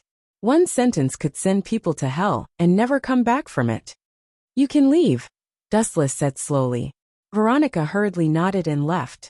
Dustless in this state was indeed a bit terrifying. His body radiated a power that made people tremble. Perhaps this is his true nature. He can destroy the world with a wave of his hand. Veronica's fingertips pierced into the tender flesh of her palm, and the burning pain finally calming her down. In that split second, she had walked back and forth from the gates of hell. If not for his good attitude and timely admitting his mistake, perhaps he would have already been buried by Dustless at this moment. Hum, hum, hum, hum, hum. After Veronica left, a ball of light flew out from Dustless's body and floated up slowly. At the same time, Dustless's slightly bloated stomach returned to its original size. If Veronica said that she was pregnant again, it would be awkward. He was a man with dignity. It hatched so quickly. Looking at the floating object of light, Dustless's sharp senses picked up the scent of life. Dustless's own energy fluctuations were also emitted from it. Perhaps it was because it had swallowed his own energy to grow. Ka-ka-ka, ka-ka-ka, ka-ka-ka. On the surface of the cocoon, there was a slight cracking sound. Immediately after, a head of long pink hair pierced out from within. Ka-ka-ka. The cocoon of light was still trembling, but after dozens of seconds, there was no movement at all. It was quite strange. Bastard, what are you looking at? You're just a mere human. Hurry up and save your great master. The life force in the light cocoon couldn't come out no matter how hard it tried. Master.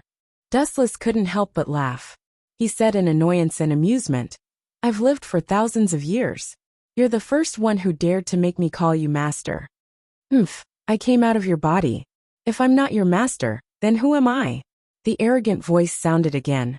It ordered arrogantly, You're just a mere human. You should obey our great dragon clan. The girl in the light cocoon was obviously a pure racist. The dragon clan was supreme. If that's the case, then come out yourself, my master. Dustless replied in a strange tone. Then he lazily closed his eyes. You, audacious human. How dare you disobey the orders of your master? The life force in the light cocoon questioned angrily. Dustless didn't bother to respond. The moment he heard the voice, Dustless knew who it was. His heart was as clear as a mirror.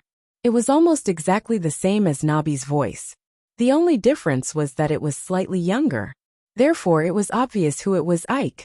It was Yaksa Blake's fall. However, he was now in Dustless's hands.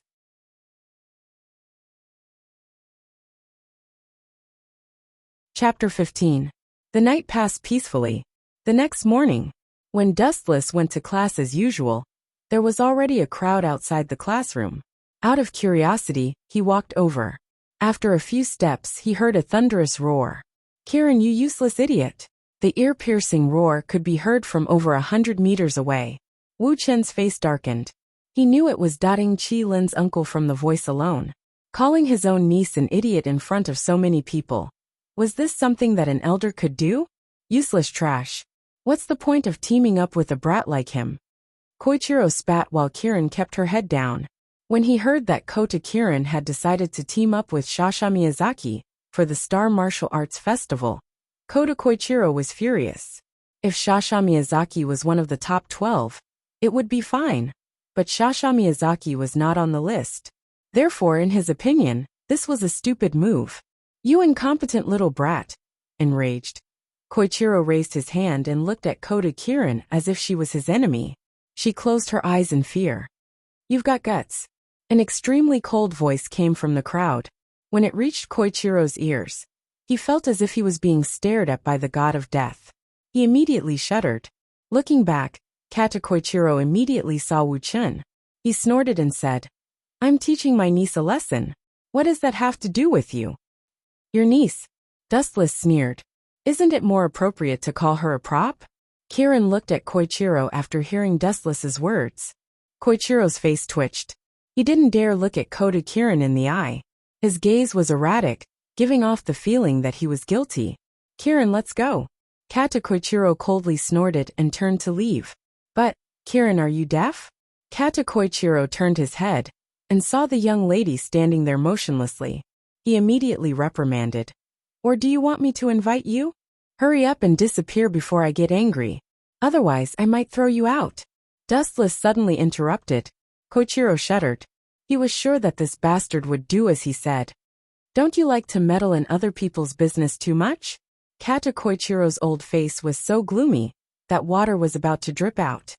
Yeah, can you bite me? Dustless smiled and asked. Hearing this, Kota Koichiro was so angry that his face flushed red. The blood in his lungs rolled, and he almost spat out a mouthful of blood. Since he couldn't beat them, what could Kata Koichiro do? Helplessly, he could only leave in a huff. There are some things that you need to judge based on your own subjective will. You don't have to pursue success. You just need to have a clear conscience and make sure that you won't regret it in the future. Wu Chen rubbed Doubting Qi Lin's head and said slowly, Go to class. Thank you. Kieran looked at Dustless gratefully. Otherwise, she would have slapped him again. It's nothing. Dustless smiled. He didn't care too much. A weak person like him wouldn't dare to take revenge, even if he was given 100 guts. In a laboratory of the Alicante Research Institute, two young girls frowned as they stared at the scene on the screen, showing a cautious expression at the same time. Inesta, where did this new teacher come from? I've never heard of him before. Where did Claudia Infield find such a strong person? A young girl with healthy wheat-colored skin and shoulder-length blonde hair asked. I'm not sure. I've never heard of him either. But that's not important. Camilla, did you notice that the energy that kid is using is very strange? It doesn't seem to be astral energy. The beautiful girl called Inesta's eyes glowed as she muttered. Hee, interesting. These two people were Inesta and Camilla from the Alicante Research Institute. Both of them were inextricably linked to the hiring of Silas Norman. Looks like we'll have to adjust our mimicry to guard against this guy. If he participates in the Astral Warrior Festival, we'll lose miserably. Camilla was deep in thought. It's useless. Inesta shook her head. Do you think Aldi and Rimsey alone can beat that guy? Camilla said unhappily. She felt that Inesta was overconfident. That's not what I meant. Look at this data. Inesta suddenly pointed at the screen. A bunch of data appeared there. She explained solemnly. It's not that I don't want to modify it. Even if we take out the perfect material to create the mimicry, we still won't be able to resist that guy's attack. To put it simply, it wasn't that Inesta didn't want to modify it. The tragedy was that no matter how they modified it, it seemed that they couldn't resist the power of Dustless Void Flash. The metal that they used as experimental materials couldn't withstand it at all. The video that was shown on the screen just now was the scene where Dustless used Void Flash to destroy Silas Norman's mechanical puppets. Ladies, Claudia from the Star Guide Academy is here. Someone suddenly reported outside the lab. The two girls rubbed their heads. Although they were sure that the fact that they sent someone to ambush the Star Guide Academy would be exposed sooner or later, it came too quickly, especially when the target was Claudia, who was difficult to deal with and extremely cunning. P.S. 3,000 flowers plus updates, 3,000 rewards plus updates, 1,000 reviews plus updates, 500 automatic subscriptions plus updates.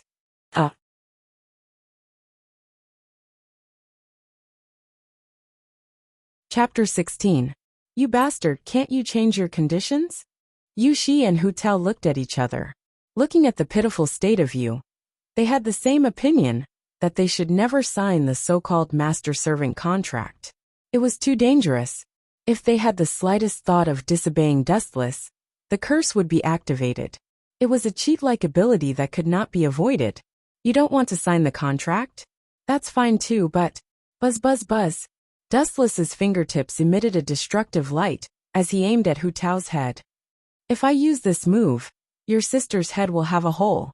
Do you want to try? Little girl. You're so despicable.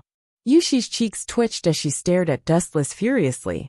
Why didn't this guy have any morals and restraint as a strong person? He threatened her sister without saying anything. He was so shameless. What Dustless? Change his name to Shameless. It sounded more appropriate. I'll sign it. Yushi gritted her teeth and was forced to agree. What about you? Dustless's gaze then fell on Hu Tao's face. He pointed the light at Yushi and threatened with a smile. If you don't sign the contract, I won't make things difficult for you. However, I'll leave a big hole in your sister's beautiful face. The two sisters heard this and cursed in their hearts. This despicable and shameless bastard was too shameless. I promise you, Hu Tao had no choice but to compromise. She had no choice but to lower her head. The two sisters had no choice but to follow Dustless's lead. In the end, with Wan Lia's help, Hu Tao and Yushi signed the master-servant contract and became Dustless's servants. From then on, Dustless lived an extremely corrupt life. Time flew by and in the blink of an eye, it was evening. At this moment, Dustless was wearing pajamas and lying lazily on the sofa. His head was resting on Hu Tao's ample cleavage. As for Yushi, she was in charge of massaging his legs. Her technique was perfect, as if she had received professional training. Her sister, Hu Tao, was peeling fruits and feeding them to Dustless one by one. The three ladies were so angry that they gritted their teeth, but they could not do anything. Dustless's orders were like the orders of God to them. If they disobeyed even the slightest thought, the evil curse would be activated, and they would suffer unspeakable suffering. Aya, it seems like we have guests. Wu Chen's squinted eyes suddenly opened and looked out of the window. He clearly felt a strange aura quietly approaching, and the hiding technique was very sophisticated. At first glance, he knew it belonged to the type of powerhouse. Wan Lia, go and welcome the guests outside. Remember to be polite to the ladies. Dustless glanced at Wan Lia, and then leisurely closed his eyes. As for Wan Lia, she looked at Dustless suspiciously. Someone was here? She did not notice it at all, and then nodded silently. Who is it? Could it be? Hu Tao and Yushi looked at each other. Their cheeks were filled with joy. Could it be that someone from the brave tribe had come to rescue them? Stop dreaming. No matter who it is, it can't be the hero tribe. Dustless bluntly attacked the two sisters and said coldly, that person should be a woman, and she is extremely powerful. I don't think she is any weaker than Dongqing Sun. Does your brave tribe have someone like that? Hearing this, Hu Tao and Yushi were greatly disappointed. Their beautiful eyes were replaced by despair. That's not right. How did you know it was a woman? Zhao looked at Dustless in confusion. This guy had been training them the whole afternoon and did not go out. How did he know that the person who ambushed them was a woman? Humph, a group of little kids. You won't understand even if I tell you. It has something to do with personal experience. Dustless said very confidently, looking at the ceiling comfortably. I have been in contact with too many women in my life. More than the number of meals you have eaten, understand? I can tell a man or a woman just by intuition. You only know how to brag. Hu Tao snorted lightly, expressing 100% disbelief. Hearing this, Dustless smiled.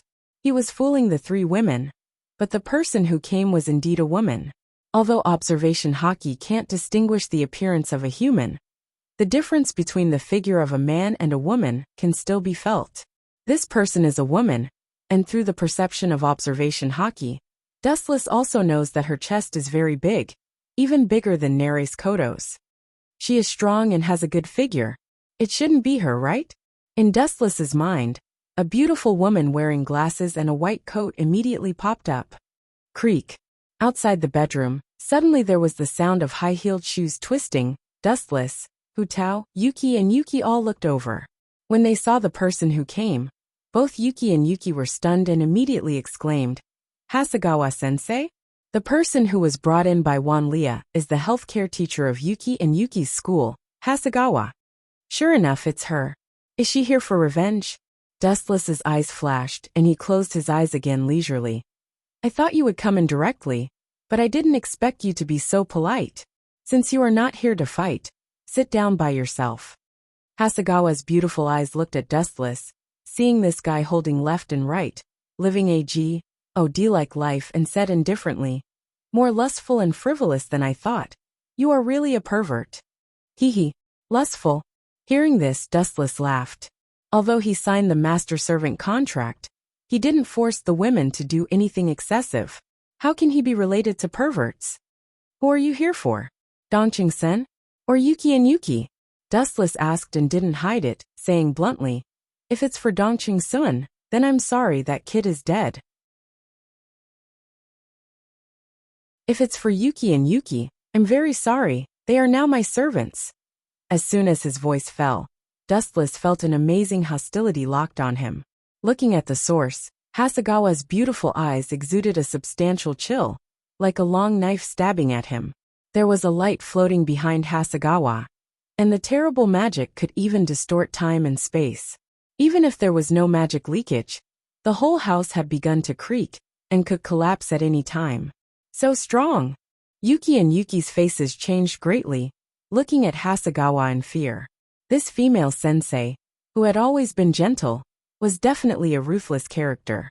Under the deterrence of this momentum, they felt that they could die at any time, as if there was a dangerous knife hanging on their necks, which could end them at any time. Only Dustless was unmoved. He looked at Hasegawa for a moment with no expression, and his dark eyes exuded an ominous feeling. The so-called god is only at this level? If you continue to behave atrociously, then I really can't forgive you. Then, Dustless broke out a more oppressive momentum, like a tsunami rushing to Hasegawa. Pucci, Hasegawa's face changed greatly. The moment she was covered by the supreme majesty, her internal organs trembled, almost crushing her. She couldn't help but spit out a mouthful of blood, and her face was as pale as paper.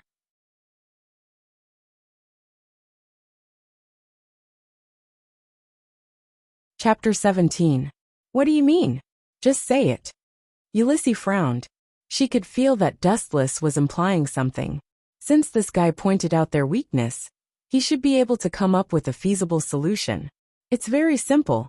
Your usage of Star Force is too simple. It can be expanded. Of course, it's not just you. The whole world is the same. Dustless's words stunned the three girls. Isn't the so-called Star Force used for combat? What's the use of it? Wang. At the same time, a wisp of golden light emerged from Wu Chen's fingertips. It was like liquid gold, and it was swimming around his fingertips. What is this? It doesn't look like Star Force. The three women exclaimed in unison. They looked at Wu Chen with eyes full of flowing lights. This guy was far more amazing than they had imagined. What they saw before was just the tip of the iceberg. This is chakra, Dustless said honestly. He looked at the three girls and slowly explained. Of course, you can also think of it as your own Star Force. Anyway, it has the same effect. Do you know that chakra has many uses? In addition to using ninjutsu, it can also stimulate the body and stimulate the cell activation. Your defense and speed will be greatly improved. The three girls were not stupid. Their eyes suddenly lit up. Dustless, Sensei is saying that Star Force can be used in this way? Among the three of them, the most excited one was Dating Qilin, because she was the most embarrassed one. She didn't have her own Huang family armament, and she had to rely on her excellent swordsmanship to win the battle. Her future achievements were pitiful. What Wu Chun said just now was equivalent to pointing out a great path to heaven for her. But can our Star Force really train the body like your chakra? Shasha Miyazaki looked at Dustless suspiciously.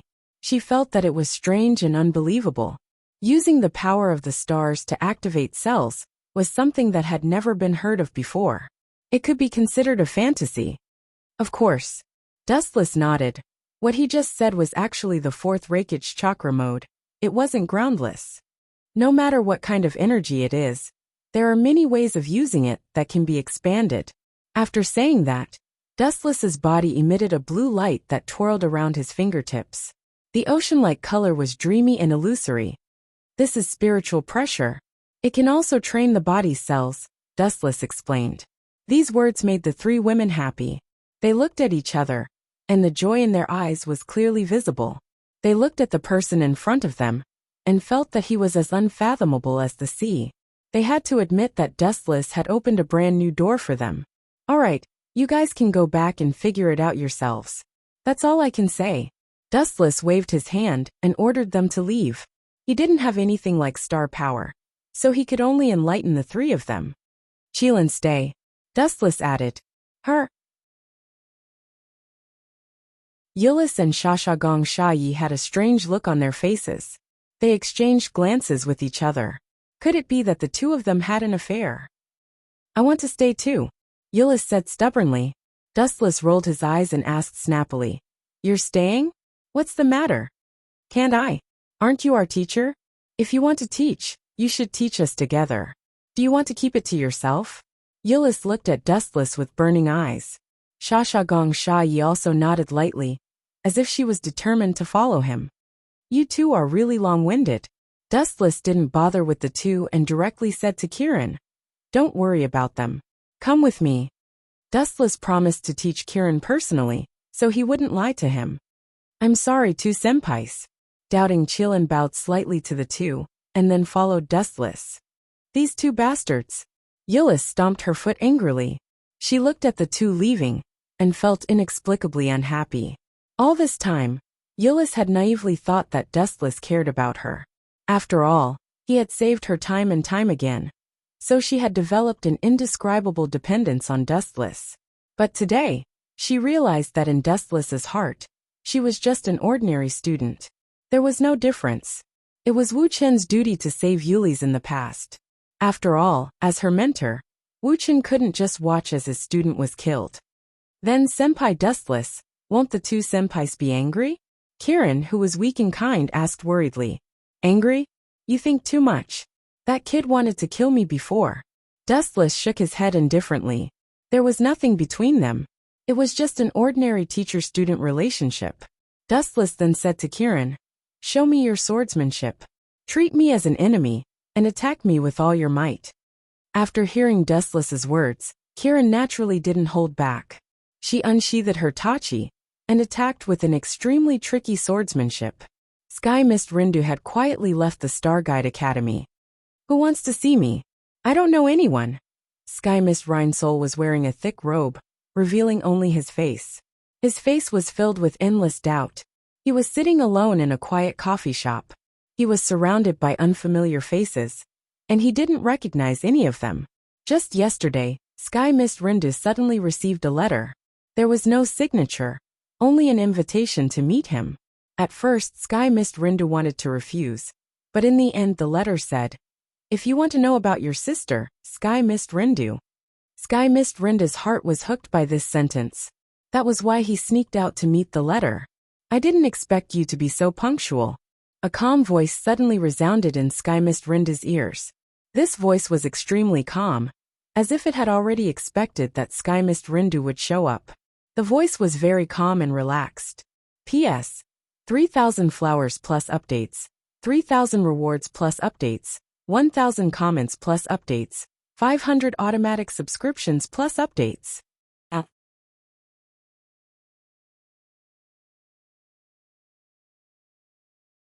Chapter 18. Ha ha ha. That incestuous woman is finished this time. You won't go easy on her, right? Stacy laughed exaggeratedly, while holding her stomach. She rolled around beside Dustless without a care for her image. Of course. Dustless answered with certainty. They were unrelated, so why would he go easy on her? Hee hee. When the time comes, you must do your best and teach that incestuous woman a lesson for me. Stacy winked at Dustless. She didn't even need to be told to massage Dustless's feet to relax. It wasn't hard to see that Stacy had a lot of resentment towards Black Iron Pearl. Are you hungry? Do you need this princess to personally cook some delicious food for you as a reward? Stacy's beautiful eyes flickered with a strange luster. Her delicate face was almost touching Dustless's face. A princess cooking for me. I really can't afford it. You don't have to be nosy. Go do what you need to do. I need to rest. Dustless waved his hand and ordered Stacy to leave. Then have a good rest. When night comes, this princess will let you taste my cooking. Stacy skipped away like a happy elf. She's really hopeless. Looking at the girl leaving, Dustless opened his eyes. Just as he was about to fall asleep, his phone rang. Dustless couldn't help but look at it. It was a text message from the chairman. The content was very simple, asking to meet him. That woman. We just met. Why is she looking for me again? After complaining, Dustless put on his clothes, jumped out of the window, and went straight to the chairman's office. At this moment, there was a middle-aged man in a suit in the chairman's office. This person looked old-fashioned. His facial features were similar to Black Iron Pearl, but his temperament was much more mature. Just by sitting there, he didn't need to release his aura to make people feel a heavy pressure. This kind of person at first glance had been trained in a high position for a long time. He had a powerful aura. It was certain that this person was either rich or noble. Creak. The office door was gently pushed open, and Dustless walked in. He couldn't help but frown. Didn't that woman ask me to meet her? But he himself disappeared. Dustless was about to turn around and leave when the middle-aged man sitting on the sofa opened his mouth. Young man, are you going to ignore me? His voice was as calm as an ancient well, devoid of any emotion. Young man? Dustless glanced at this person from the corner of his eyes. After examining him for a moment, he said coldly, no matter who you are, watch your tone. Wu Chen's real age was more than enough to be his ancestor. Sure enough, it's just as the chairman of Xingong Temple said. You're unruly. Although you look frivolous on the surface, You're actually more arrogant than anyone else. The man in the suit on the sofa did not get angry.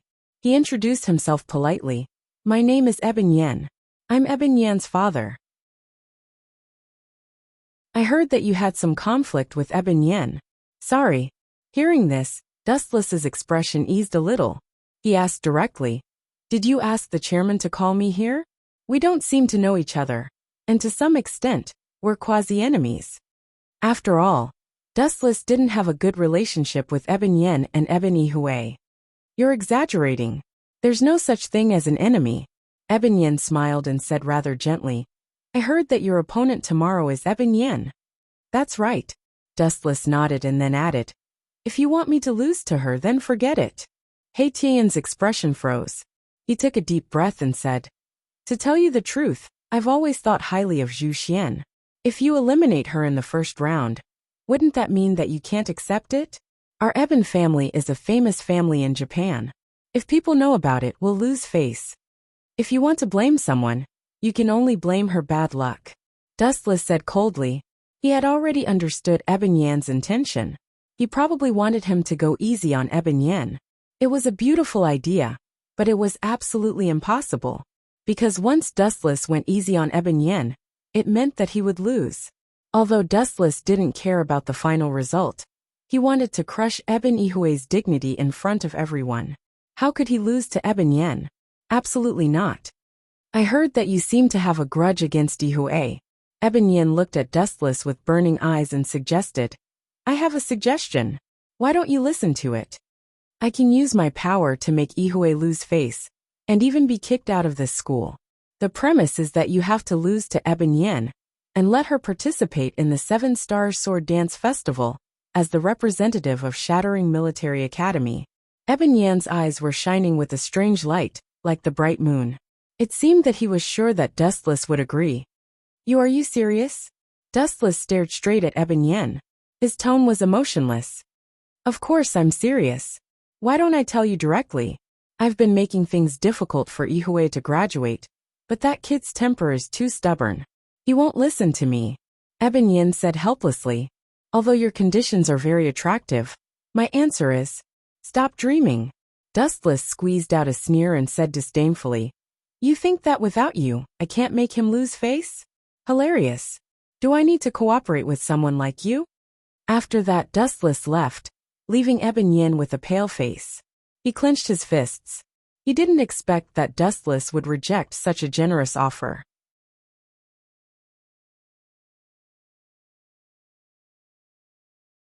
Chapter 19. Where's that demon? Dustless asked Kanna. You're willing to help me take care of it? Kanna had an excited expression before she said in a troubled manner. I don't know, but every time I sleep he'll appear. How about I? Kanna's face was currently red as she stuttered, as if she had something difficult to say. She was also embarrassed. If you have something to say, just say it, Dustless said in an extremely magnanimous manner.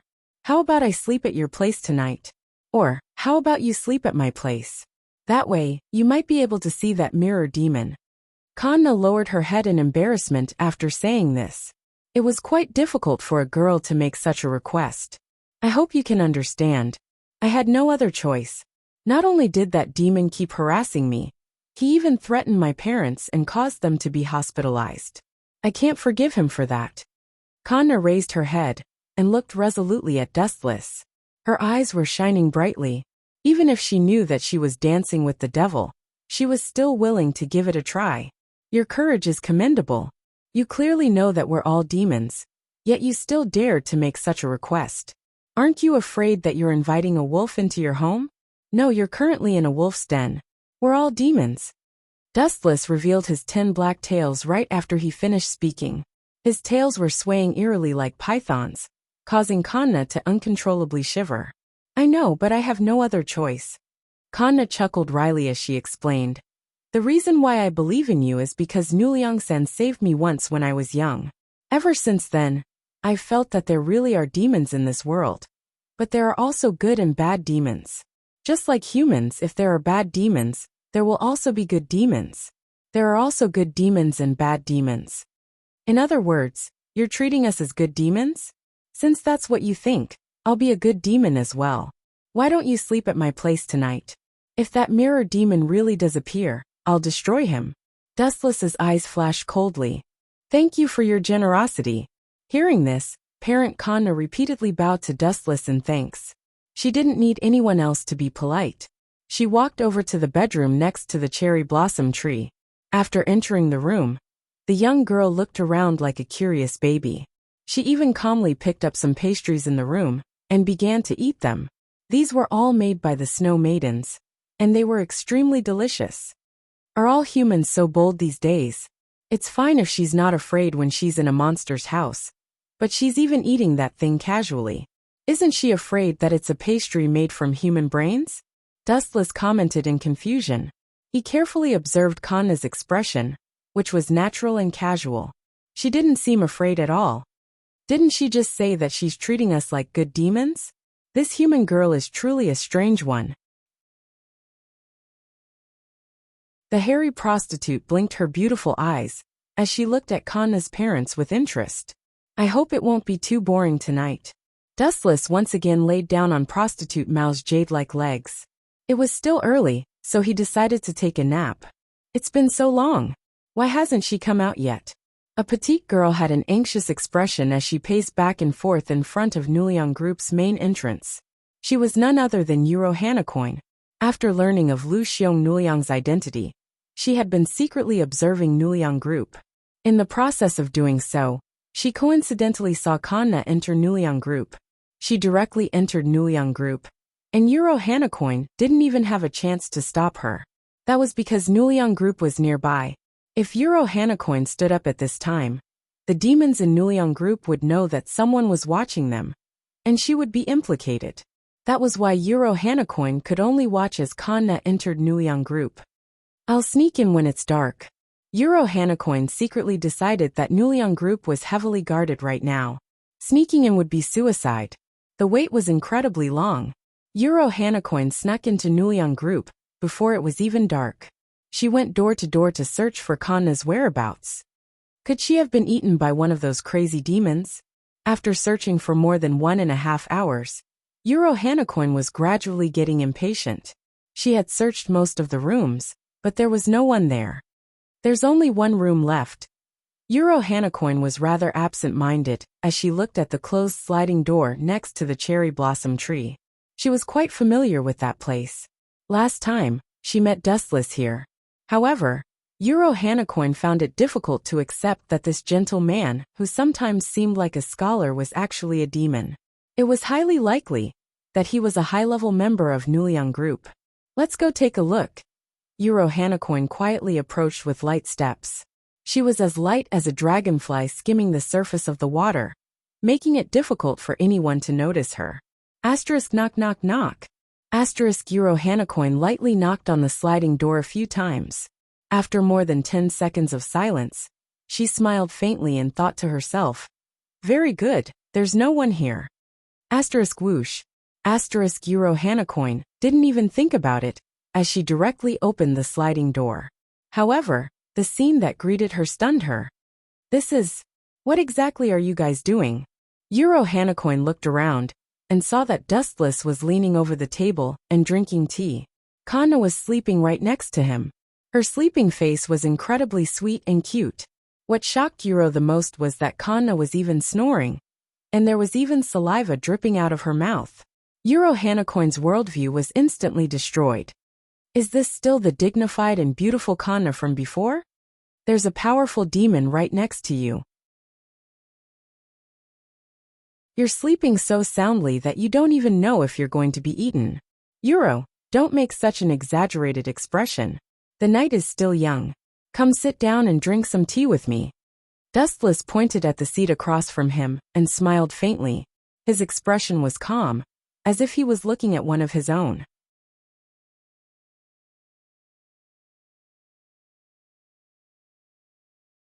Chapter 20. The raging fire in the center of the arena was unstoppable. It filled the entire arena, including Black Iron Centipede. Damn it, damn it, damn it, Black Iron Centipede kept cursing. She tried to use ice magic to force the fire away, but the temperature was too high. The water that leaked out of her body evaporated immediately. You lost. Wu Chen's emotionless voice resounded through the audience. He said faintly, your nickname is Deep Sea Witch. Most of the moves you use are water. You have no chance of winning in front of this flame. Dustless's tone was as cold as a death sentence. Black Iron Centipede's pretty face turned pale.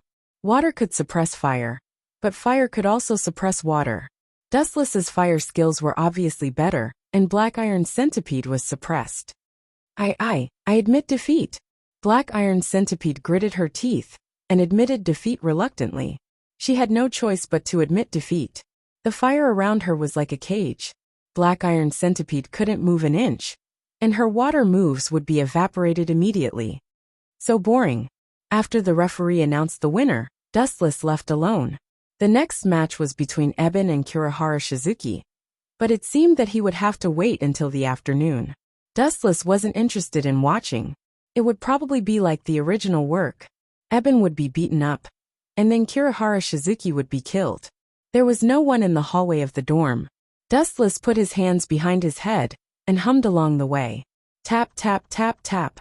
A figure tailed behind Dustless like a thief, hiding here and there. He had been following him closely. Strange, where is he? After turning a corner, the girl couldn't help but look around. To her surprise, Dustless had disappeared from the face of the earth. Are you following me? The space beside the girl twisted, and Dustless mysteriously appeared. Are you a human or a ghost? The girl was so scared that she kept backing away. Dustless's strange appearance really gave her a shock. If you're a ghost, then you're dead. Dustless replied indifferently. He stared at the girl's fair face and asked, you're Ice, right? You know me? The girl's eyes widened slightly. No, I don't. Dustless simply responded, and then said bluntly, but there are only two kinds of people who follow me. They either want to kill me, or they have something to ask of me. You should belong to the second kind, right? Ia's lips twitched when she heard this. Flames of anger flickered in her eyes. She gritted her teeth and suddenly knelt down. I hope you can help me. I am willing to give up everything for this. Why don't you get up first? A girl suddenly kneeling down. People might think I'm a bully. Dustless patted Ia's shoulder, and she slowly stood up. In fact, even if Ice didn't say anything, Dustless knew her motive.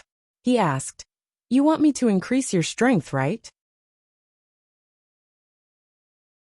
To be honest, I do have a way to increase your strength, but it won't do you any good. You're a genius in the way of the sword. As long as you practice diligently, you'll surpass your enemies sooner or later. But I can't wait anymore. Ia's face was full of despair. I want to stand out in this competition, but I can't do it with my strength. But I have no obligation to help you. Dustless shook his head and refused. He wasn't a bodhisattva. Ice was speechless. There was no such thing as a free lunch in the sky. She didn't have any power or influence, so there was nothing she could do with Dustless. I'll be yours from now on. As if she was really forced to a dead end. Ia's face was red as she threw caution to the wind. She nervously said, I'll promise you anything, including those perverted things. Perverted things? Do I look like the kind of person who can't satisfy his desires? Dustless touched his cheeks. His skin was white and lustrous, and he looked like a god. He didn't look like a perverted uncle at all. He immediately rolled his eyes and lightly scratched the girl's nose. Dustless knew about Ia's situation. In order to protect her father's foundation, she was really going all out. She didn't even hesitate to dance with the devil. It's not as hard as you think. I'll give you a discount. You just have to do one thing for me. Dustless waved at Iace. The girl immediately leaned her ear closer. That simple? After a while, Iace looked at Dustless in surprise. Simple? You're too naive. Don't just look at the surface of things. Dustless shook his finger and reminded her with a serious expression. Remember, don't get caught. Otherwise, you might lose your life. Okay, you can go now. Remember to be careful. Dustless waved his hand. Iace left quietly. This girl is really naive. Isn't she afraid that I'm tricking her? Dustless looked at the departing Iace in a daze. He then went back to rest. It was almost evening. Dustless woke up from his deep sleep. His stomach was growling, and there were no snacks in the fridge. Winner Kurihara Shizumi. The sudden announcement spread to every corner of the school. Dustless, who was about to go to the cafeteria to eat, was stunned. Damn, is there something wrong with my ears this time? Kurihara Shizumi, that brat won. That's not right. I remember that Ebonichiro won. Dustless looked in the direction of the arena. He immediately turned into a beam of light and rushed over. He clearly remembered that in the original story, Ebonichiro was beaten up violently. Later, his small universe erupted, and he successfully counterattacked and defeated Kurihara Shizumi. But this time, with this kind of change, Dustless was wondering if he should go and finish him off. After all, that brat lost. He wouldn't meet him in the next match. When he arrived at the arena, Dustless looked at the center of the arena. There was a bloody corpse lying there. It was Ebonichiro. Dustless quickly spread his observation haki. After a while he frowned. This brat's heartbeat was already gone. F***ck. I let you live because I wanted to ruin your reputation, and then kill you. Now you're dead in advance. Dustless was on the verge of exploding. Looking at Kurihara Shizuki, who was flaunting his prowess in the field, he couldn't wait to give him a few slaps. P.S. 3,000 flowers plus updates, 3,000 rewards plus updates, 1,000 comments plus updates, 500 automatic subscriptions plus updates.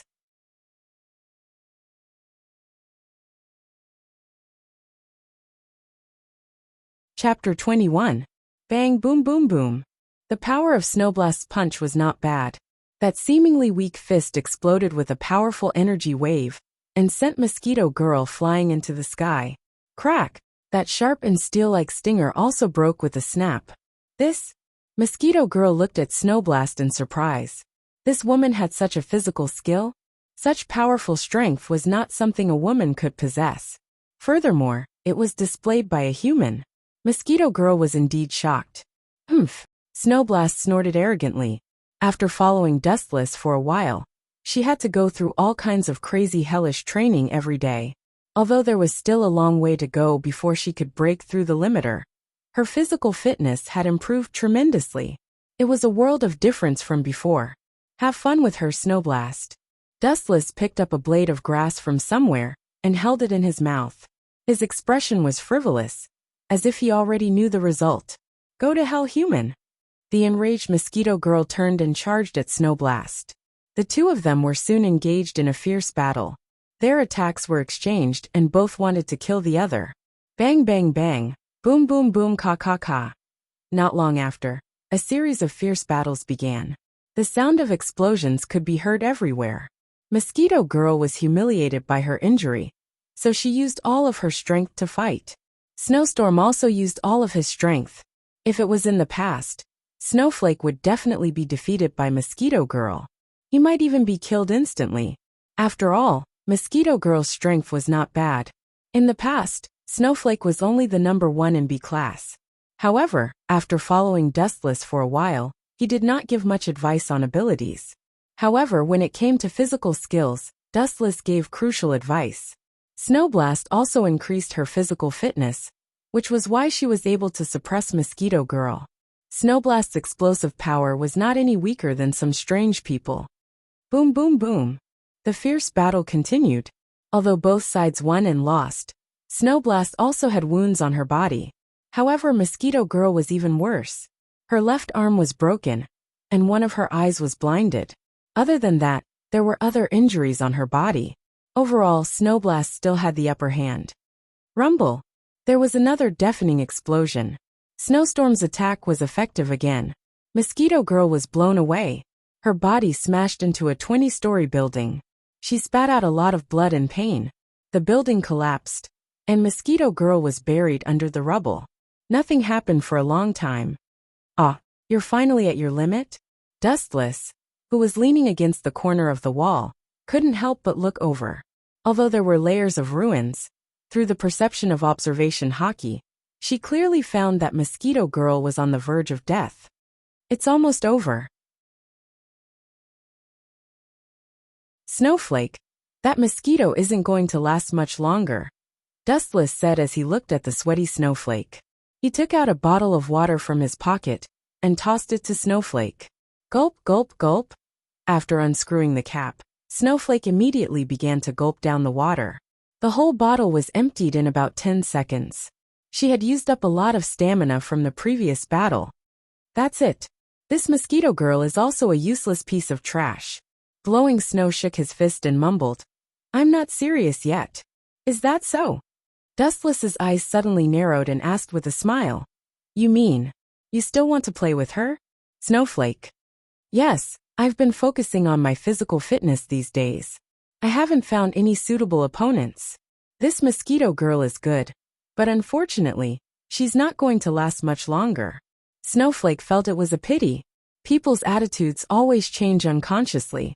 In the past, when she was a hero, Snowflake's goal was very simple, to destroy the monster and complete the mission. But now, since she followed Dustless, the so-called monster has completely become a role of a sparring partner. Her vision has changed. If you haven't played enough, you can punch that guy twice. Dustless smirked. Snowflake froze and said, Didn't Dustless, Sama say that mosquito girl is not going to last much longer? That's true, but if she has nourishment, she can still fight. Dustless smiled mysteriously and said, I'll help her strengthen a little. Otherwise, she might be crippled by you again. Be careful later, mosquito girl's strength may become stronger. Okay.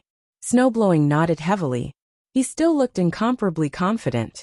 Wuxia had also said that only through continuous pressure, unceasingly squeezing out one's own potential, and surpassing oneself, and overcoming countless difficulties, would one be able to break through the so-called limit. Rumble. At this time, the ruins that buried Mosquito Girl suddenly collapsed. She flew out with wounds all over her body. Looking around, there was not a single spot on her body that was not injured, and there were wounds everywhere with blood flowing out. You bastard woman, I'm going to kill you. Mosquito Girl roared angrily.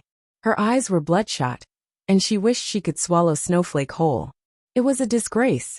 She had been trampled on by a woman she had looked down on previously. This feeling was too painful. There was a reason why she had looked down on Snowflake. It was because Mosquito Girl had recognized Snowflake's identity. Previously, her withdrawal from the Hero Association had caused quite a stir, and the entire world knew about it.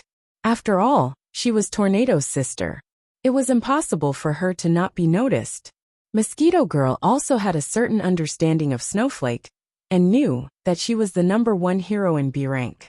Therefore, she did not take it to heart. But now, she had been hung up and beaten by someone else. Her arm had been torn off. She had lost all her face. Huff, huff, huff. Mosquito Girl was gasping for breath. Her throat was moving violently, and the frightening blue veins on her neck were bulging. Her lungs had been injured in the battle just now, and she did not know when she would die, before she could catch her breath. You want to kill me in your half-crippled state? Snowflake crossed her arms in front of her, and shook her right arm in a threatening manner. I think I can destroy you with one hand. Hee. You will regret it immediately. In a while, you will understand how stupid you are. Mosquito Girl sneered with a twisted face. Her sinister expression was enough to give one nightmares.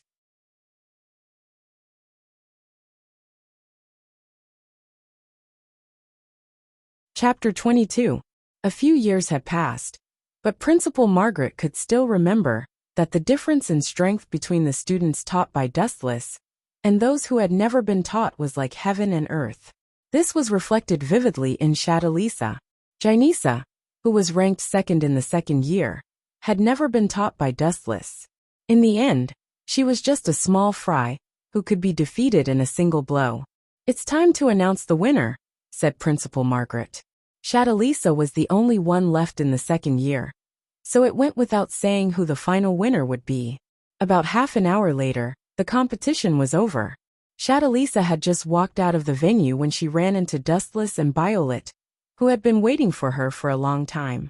Unlike Shadalisa, Violet did not choose the Pandora industry.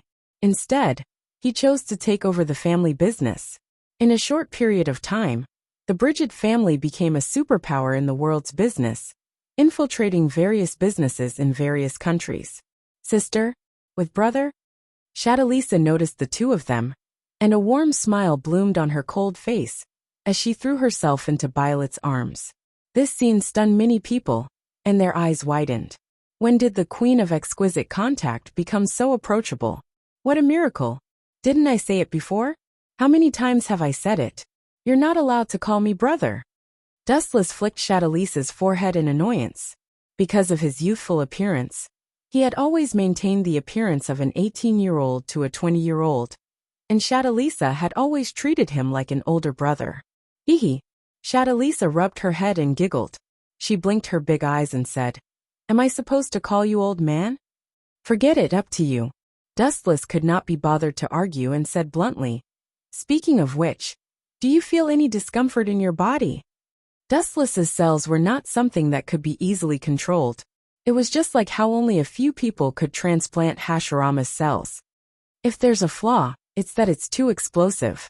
Sometimes I can't control that powerful force. As for its advantages, it has too many. The biggest advantage is that it almost never tires. I've tried not sleeping for several days and nights, and it still felt like nothing had happened. So you're experimenting on my cells. Dustless rolled his eyes. He was relieved to hear that there were no side effects. In Naruto, many people died after transplanting Hashirama's cells, and Dustless's cells were stronger than Hashirama's, which meant that he was in more danger. He was relieved to hear that Shadaraza was fine. This is a rare opportunity. Let's have a meal together. It's not easy to get into this school. I only managed to sneak in by pretending to be Dustless Kuin's wife. Violet complained with some dissatisfaction. Dean Margaret was unexpectedly strict. Wife. Shadaraza was stunned when she heard that. She stared at Violet for a few seconds before saying nonchalantly, "That's not a good idea at all. It's best not to use it next time. It's too embarrassing to be exposed. After all, you are the head of Bridget's family." Aya. Is that really the case? With a smirk on his face, Violet narrowed his eyes. I seem to smell something sour. Whose vinegar jar has been knocked over? Hearing Violet's words, Shadaraza was extremely embarrassed. She glared fiercely at Violet and clenched her fists, clearly implying that she would beat him up if he dared to speak any more nonsense. You dare to threaten your sister? Violet's interest was piqued as he said with a smile, Do you believe that I will? Sister Yi? Before Violet could finish, the sudden voice interrupted her with great surprise. That name sounds familiar. Could it be that kid? Dustless was also stunned. His gaze swept over the source of the commotion. When he saw the person with delicate features, he felt relieved. It's indeed Kinzuya Aoki. Is this the guy that Grandpa wanted me to conquer? Is it because of the implantation of my sister's divine mark? Kinzuya Aoki was stunned for a moment when he saw Shadalisa. Then, he began to think of a way to win her over. That's right. Kinzuya Aoki's mind flashed as he thought of a good way to get close to Shadaraza. He leaped over. Sister, I've missed you for a long time. This sudden scene made everyone stop in their tracks. Kinzuya Aoki was about to hug Shadaraza. Plop. Kinzuya Aoki hugged a body and was instantly overjoyed. Grandpa, I succeeded. However, he soon realized that something was wrong. Kinzuya Aoki muttered to himself in confusion. Why is this body so hard and so cold? Shadaraza's body is clearly very voluptuous. I'm a man. My body is definitely not as soft as a woman's. I'm sorry to disappoint you. Also, can you send me away now? The sudden voice made Kinzuya Aoki shiver. He looked up and saw Dustless's cold face. Damn it, why am I hugging this bastard? The corner of Kinzuya Aoki's mouth twitched. An army of 100,000 alpacas ran through his mind. Do you really want to die that badly? Shadaraza's gaze was as cold as a knife. Her eyes were filled with killing intent as she looked at Kinzuya Aoki. If not for Dustless, she might have been the one hugged just now. Just the thought of it infuriated Shadaraza. In her entire life, there were only 3 people who had ever touched her body. One was her mother, one was her older sister, Violet, who often fooled around, and the last was Dustless, who had personally taught her how to fight.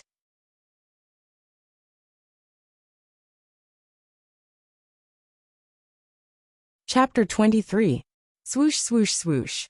Another sharp piercing sound came from the front, only to see a large number of arrows coming from the front, wanting to completely obliterate Dustless. But Poochie, Poochie, Poochie. His body was pierced through again, but the result was exactly the same as before. It was quickly repaired, and he was still unscathed. And the process of repair only took a few seconds. He can still release such a strange ability even after being poisoned. Red Assassin was surprised at Dustless's vitality. How could he not be affected at all after being poisoned? Then she coldly snorted. Then let me see how tenacious your little life is. Boom boom boom. At this point, it seemed that only the poison fog could defeat Dustless. So Red Assassin released all the poison fog without holding back. In an instant, the poison content in the lungs suddenly increased by several times, and even the sky turned purple. The most frightening thing was that the surrounding green grass and trees withered, and even the fertile land was drained of vitality, turning into an endless desert, as if it was in a purple death god's space. And Dustless was still standing there safe and sound. What's the use of this thing? Dustless quickly formed a seal with his hands, and then shouted. Wind escape great breakthrough. Rumble. A strong hurricane whistled out from Dustless's mouth, and the purple poison fog that covered the sky was suddenly blown away. TSK, this despicable guy. Red Assassin cursed, and her voice was slightly angry. If she had to find a natural enemy for the poison fog, it would be the wind. When the wind blew, the poison fog was dispersed. If I don't show some real ability, it's impossible to kill this guy. Red Assassin's beautiful eyes glanced at Red Archer, and still had that arrogant attitude. We'll have to fight with our lives on the line. You temporarily delay this guy, I need to prepare. Swoosh swoosh swoosh.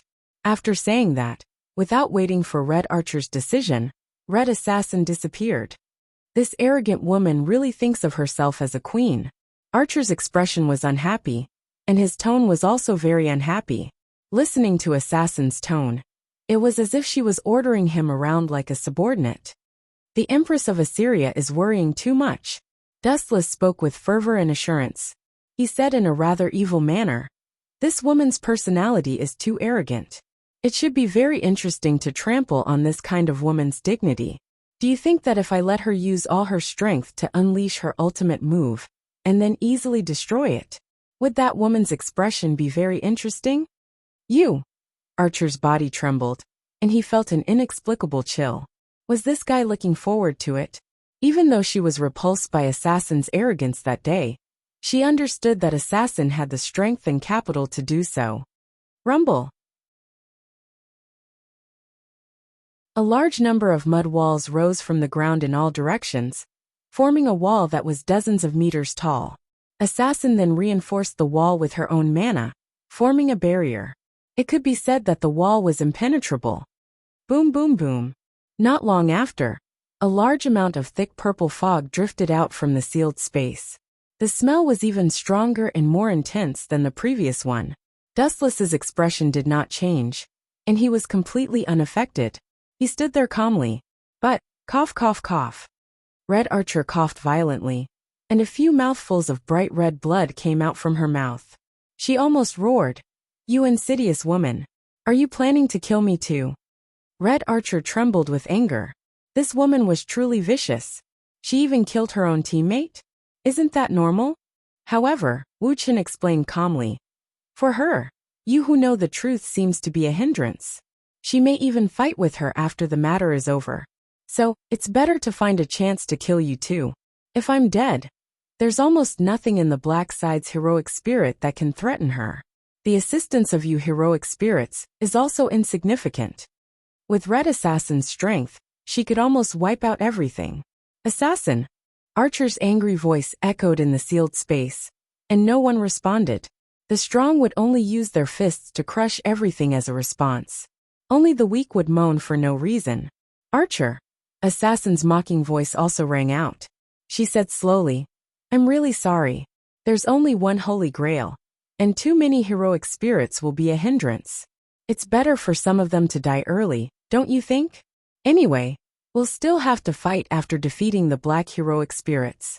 Why don't you suffer a little and leave early? You. This bastard! Archer gritted his teeth. The humiliation of being betrayed was too humiliating for a heroic spirit. Farewell.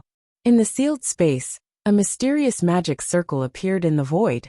Not only was poisonous fog spewing out, but there were also terrifying howls. Come out, Batum. Let the enemy see your horror before they die. As soon as the red team assassin finished speaking, the shackles on the monster hidden in the magic array were removed, and it was completely released. Ow ow ow. A ferocious giant head rushed out of the magic circle surrounded by purple light. He opened his mouth, and a heart-wrenching sound spread out. So noisy. It's not like we're comparing whose voice is louder. Dustless picked his ears and looked up. For some reason, the monster only showed its head. Its huge body seemed to be hidden in the magic circle. However, even so, it was already very terrifying. This monster called Batum was a monster from Babylonian mythology. It was one of the 11 monsters created by Tiamat. Even Semiramis could not summon this monster in an instant.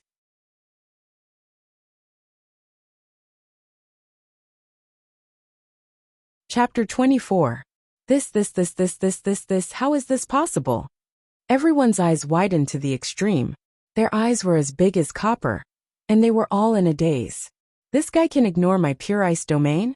Kanzuya Aoki was dumbfounded. Dustless walked over calmly, as though he was taking an afternoon stroll. As expected, Sensei is always so unfathomable. Shifeng was not surprised. The title of the strongest man in the world was not just for show. Brat. A few seconds later, Dustless walked in front of Kanzuya Aoki. He stretched out his finger and tapped the void lightly. Bam! This seemingly casual tap was like the hand of the heavens. With a light tap, Kanzuya Aoki's pure ice domain instantly collapsed. The azure domain that enveloped everyone also disappeared. You're still far from being able to challenge me at this level, Dustless said calmly. Immediately, his eyes turned cold, and a piercing cold light shot out. Ka. Under the pressure of this aura, Kanzuya Aoki immediately knelt down. His knees even cracked the ground. Dustless Sensei, please show mercy. After all, he's just a freshman who knows nothing. Shifeng quickly admitted defeat for Kanzuya Aoki. The difference was too great. I have no intention of dealing with this kid. Otherwise, he would have been beheaded. Dustless turned and left. I just want him to understand the difference between us. Let's go, Shatalisa and Violet. The three of them gradually disappeared from everyone's sight. The two girls stood on Dustless's left and right, guarding him like bodyguards. Can this guy ignore my pure ice domain? Kanzuya Aoki's lips trembled uncontrollably. He could not hide his shock. Just how powerful was Dustless? Didn't I say before that I'm not even comparable to a finger of Dustless Sensei? Shifeng patted Kanzuya Aoki's arrangement and smiled as she comforted him. Dustless Sensei isn't the kind of person you think he is. He's very gentle. How can you understand my pain? Kanzuya Aoki did not appreciate it. He snorted coldly and left angrily. His own sister had been killed by Dustless. Who could be at ease? Who could pretend that nothing had happened? Absolutely not. Sir President, this guy is too insensible. He completely doesn't understand how great teacher Dustless is. Dustless? Sensei killed that brat's sister because Aoki and Yi had already been Nova at that time, and their consciousness couldn't return. That's why Dustless Sensei killed them. Shifeng complained to Bantisi Finello. In Seagate School, Wuxia had a large group of female fans. That guy. I hope he can recognize himself. Shifeng also shook her head and sighed. Perhaps she was worrying too much because it wouldn't take long for Kanzuya Aoki to realize how scary it was to offend Dustless in this school. That despicable guy. The culprit who killed my sister seems to be quite popular. We have to be careful. Kanzuya Aoki was extremely depressed. Because he had offended Dustless, he realized that many people were looking at him strangely. Some of them were even filled with hostility. Hey, brat. At this moment, a rather pleasant voice was heard. Kanzuya Aoki could not help but be stunned. He raised his head and saw a rather pretty girl blocking his way. I'm Shinzukiya, a third-year student. Looking at your troubled and distressed look, it seems like you need help. The girl who suddenly appeared introduced. There was a playful glint deep in her eyes. I'm a new student. Senior Shinzuki, may I know where the cafeteria is? Kazuya Aoki scratched his head and asked embarrassedly. The cafeteria? Let's go together. It's lunchtime and I'm hungry. Shinzuki did not care if Kazuya Aoki agreed or not. She directly led him away. Thank you. Kazuya Aoki immediately expressed his gratitude. It turned out that there were still people in this school who hated Dustless. I heard that you're the younger brother of the hero, Kazuya Aoki? Shinzuki suddenly asked along the way. Yes, that's my sister. The bastard who killed her is Dustless. Kazuya Aoki clenched his fists and roared angrily. I see. Shinzuki nodded when she heard that. The surprise in her eyes disappeared. She lowered her voice and asked. In other words, you're Dustless's enemy? Of course. Is there a need to ask? My sister was killed by him. Kazuya Aoki said gloomily. We've arrived at the cafeteria. You can go in. Shinzuki pointed at the closed door in the distance. Her eyes were flickering with a cold light. Thank you. Kazuya Aoki bowed and thanked her. Just as he was about to open the door, he suddenly frowned. There was a notice beside him. It said that there was a daily sparring session. Sparring? Sparring? Is this a place for eating? Kazuya Aoki was filled with questions, but he still opened the door. There was no scene of students gathering in front of him. There was only a spacious area. What is this place? Kazuya Aoki was confused. Shinzuki's ghost-like voice suddenly came from behind him. Don't you understand? Of course, it's a place for duels. Get in. Bang! Shinzuki kicked Kazuya Aoki in. The open door closed instantly. At that moment, Shinzuki laughed maniacally. As for Kazuya Aoki, he was completely dumbfounded. What was going on? Ha ha ha. Are you Dustless's enemy? That's great. As long as I beat you half to death, Dustless might look at me in a different light. He will definitely teach me a few moves. Look at that despicable woman, Shadalisa. Because of Dustless, her strength is unreliable. Once I obtain that lord's recognition, I will be able to rise to the heavens. Ha ha ha. I've been tricked. Kazuya Aoki's heart sank when he heard that. He closed his eyes in despair.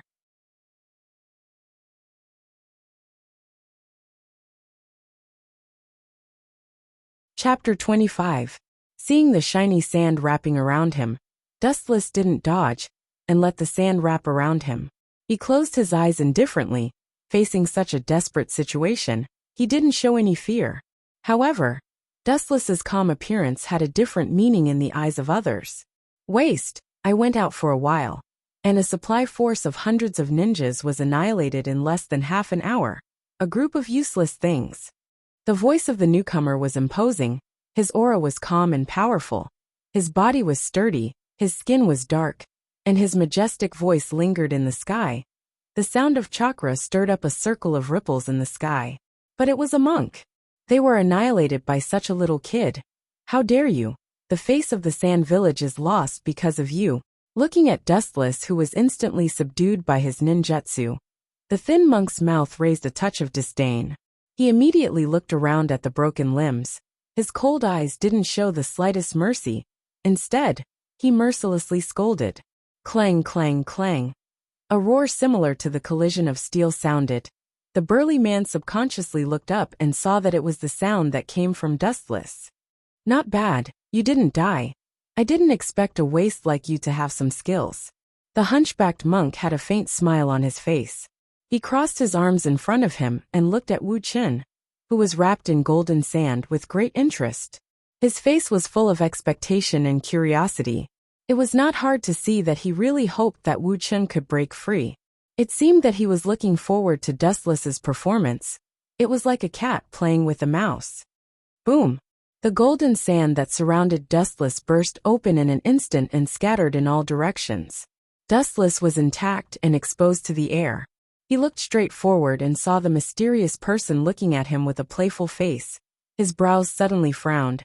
His face became gloomy, and his eyes were filled with murderous intent. He pointed his thumb forward and pointed at the monk. Laser! The laser was ejected in a straight line, and in the blink of an eye, it was in front of him. What a strange trick. He doesn't even need to make hand seals. The bald monk looked at Dustless in surprise, and immediately looked at the oncoming laser and smiled faintly. He was not afraid at all. His demeanor was very calm. He didn't put Dustless in his eyes at all. There was a kind of feeling of being at the top.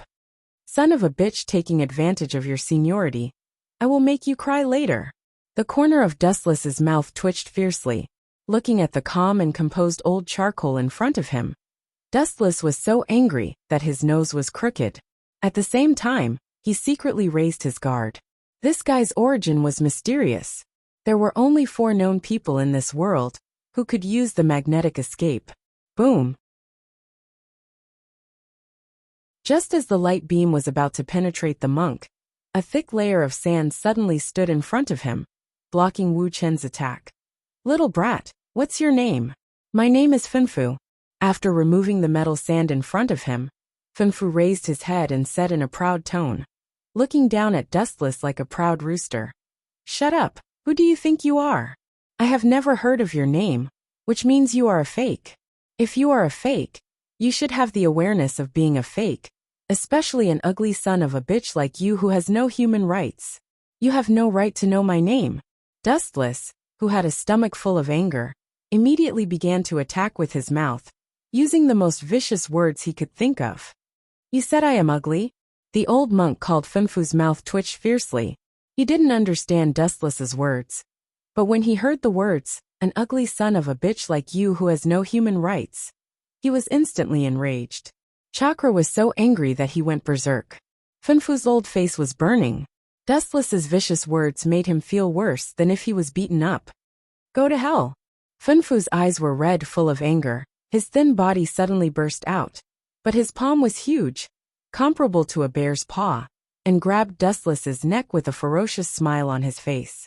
Looking at this situation, it seemed that he wanted to remove Dustless's head. You dare to say I am ugly? I will beat your mother until she doesn't recognize you, you bastard.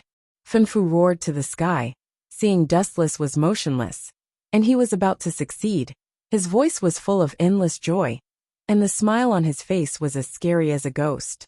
However, Dustless just smiled strangely. His dark eyes rolled rapidly, and the 5-pointed Mangekyo Sharingan stared at the big hand of Finfu, grinning, and staring at the big hand. An irregular black flame flashed in his eyes. Amaterasu! Blood suddenly flowed out of the corner of his eyes, and the black flame surged out, and almost instantly fell on Rakshas's arm. It hurts. Damn son of a bitch. The severe pain instantly spread to the nerve cells all over his body. Rakshasa looked at his right arm in surprise, and was horrified to find that his right arm was wrapped in a black flame. Sharingan? Damn son of a bitch, you are from the Uchiha clan. I am the one who wants your old life. With a ferocious smile, Dustless's body floated with a golden luster, and in an instant he appeared behind Finfu. Have you ever been kicked at the speed of light? Now I will let you taste what it feels like to be kicked at the speed of light. Light speed kick.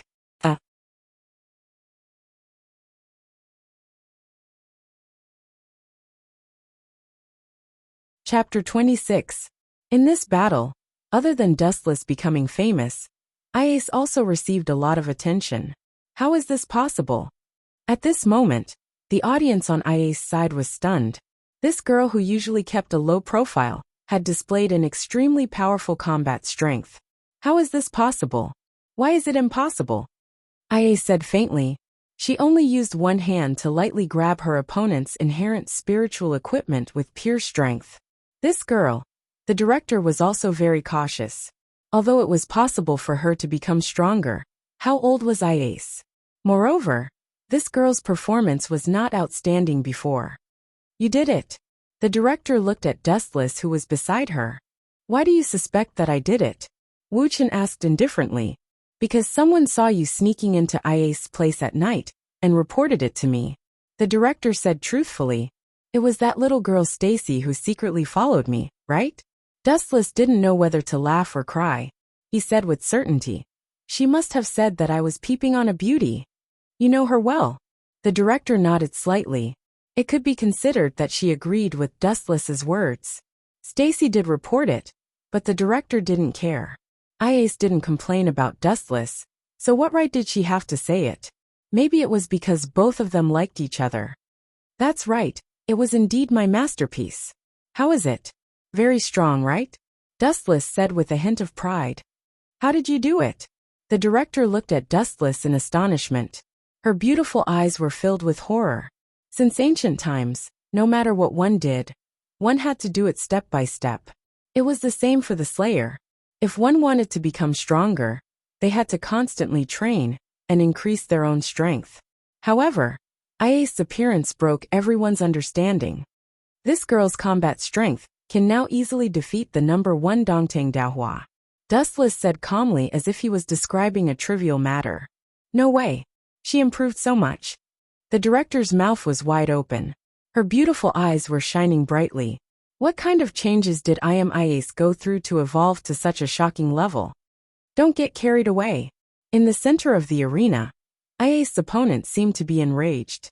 His inherent spiritual equipment swept towards the former, at an extremely tricky angle. Poochie. A deep scar appeared on I's snow-white wrist, and her bones could be seen. It doesn't seem to be of much use. Seeing this, the chairman's inner throbbing quickly calmed down. So what if he gained great power? His skills and experience did not increase. Just watch carefully. Don't underestimate people with my bloodline. Dustless crossed his arms in front of his chest. He was confident in I's. Your bloodline? The chairman looked at Dustless in confusion. He couldn't figure out what this meant. Dustless wasn't I's relative. How could this have anything to do with blood? Look, the wound has healed. Cries of surprise resounded throughout the room. The chairman subconsciously looked at I's, and her beautiful eyes immediately narrowed. Her wrist, which had been cut, had already recovered. There wasn't even a scar left behind. Did you give this to her too? The chairman immediately looked back at Dustless. Her gaze had already changed. It was both greedy and passionate. You seem to be very tempted. Looking at the chairman's fascinated face, Dustless calmly said, Of course this kind of wound can be healed. Vampires have almost unlimited lifespan. This kind of superficial wound can be automatically healed. Vampires. The chairman was shocked and exclaimed, You turned I's into a monster like a vampire? Monster? I really don't know where your prejudice comes from. If you want to gain great power, you have to go through some necessary changes. Although you're completely separated from humans, it's not without benefits. First of all, you gain unlimited lifespan. Dustless didn't hide anything and said bluntly, Ordinary wounds will automatically heal, unless it's an extremely fatal wound that requires blood to heal. From a human to a vampire. I feel like this is a scene from a movie. The chairman's eyes were filled with doubt, but also with excitement. Kiki. Dustless suddenly laughed sinisterly, revealing 2 terrifying fangs. He licked the chairman's neck with his tongue and said, Do you want me to give it a try? Hearing this, the chairman immediately shuddered, and then quickly distanced herself from Dustless. Drink my blood, or let me bite you, and you can become a vampire. Dustless said casually, No wonder you're so strong. You're not just a human. The chairman looked at Dustless cautiously, and then felt relieved. She asked with some anticipation, If I'm bitten by you, can I also become like I's? It seems that no one is immune to great power. Dustless smiled slightly, and nodded in agreement. Not to mention, I's had almost unlimited lifespan, and a body that could heal at will. No, you'll be more outstanding than her. Dustless paused and explained, I's own strength is too weak. You're far stronger than her. After becoming a vampire, your strength will increase far beyond her. Who asked you to have a higher starting line than her? What about the side effects? The chairman looked at Dustless and asked. She wasn't stupid. There was no such thing as a free lunch. You'll be my servant forever, and you won't be able to resist me. Dustless couldn't help but look at the chairman. Although this girl was a little tempted, she could suppress her emotions very well.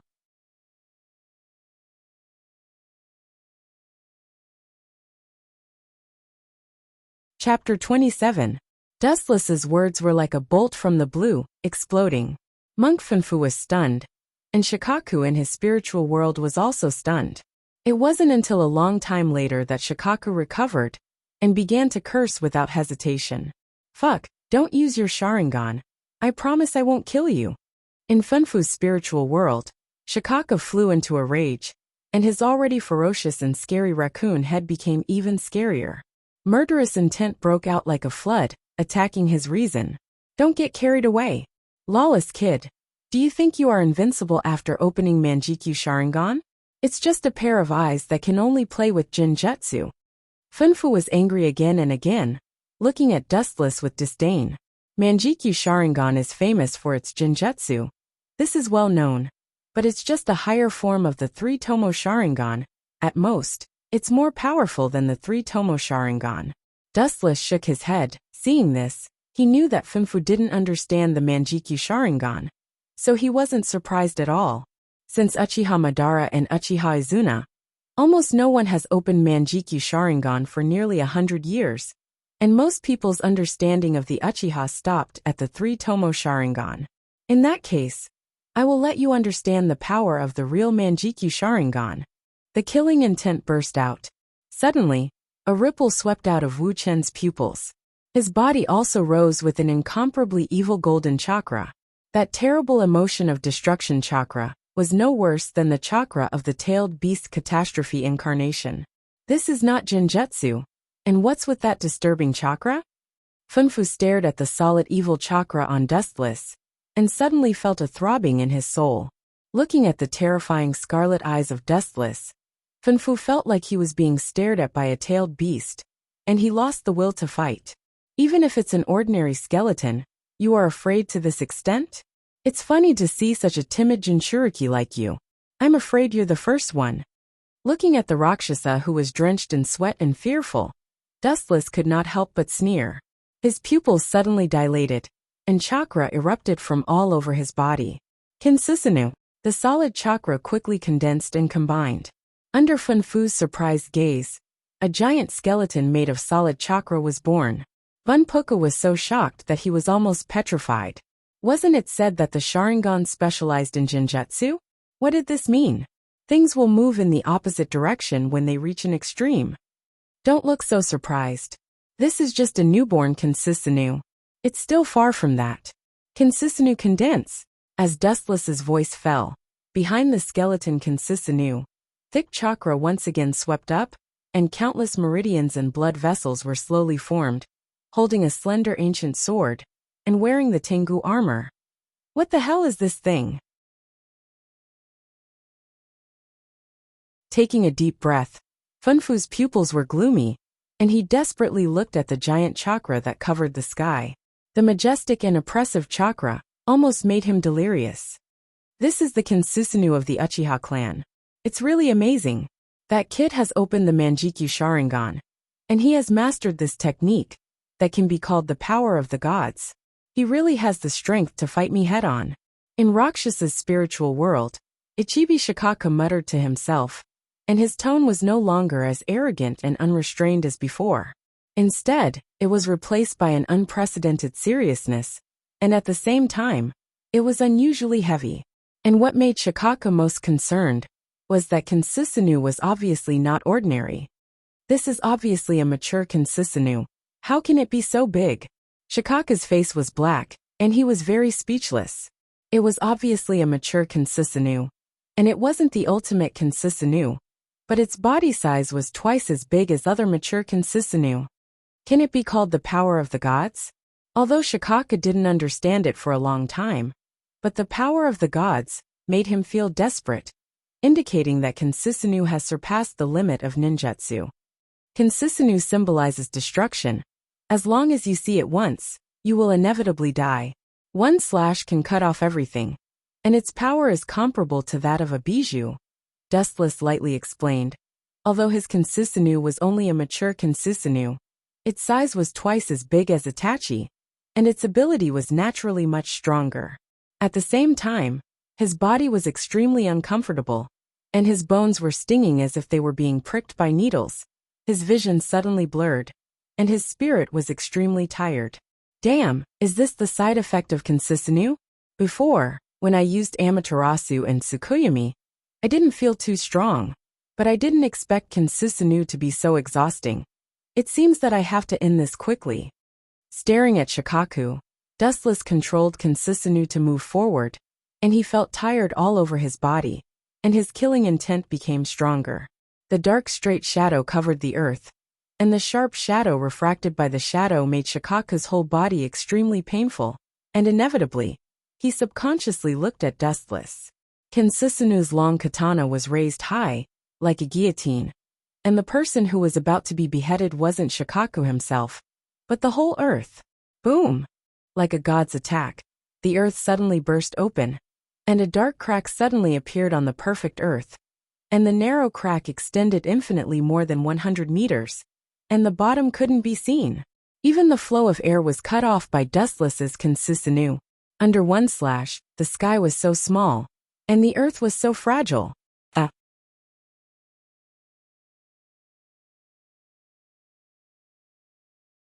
Chapter 28.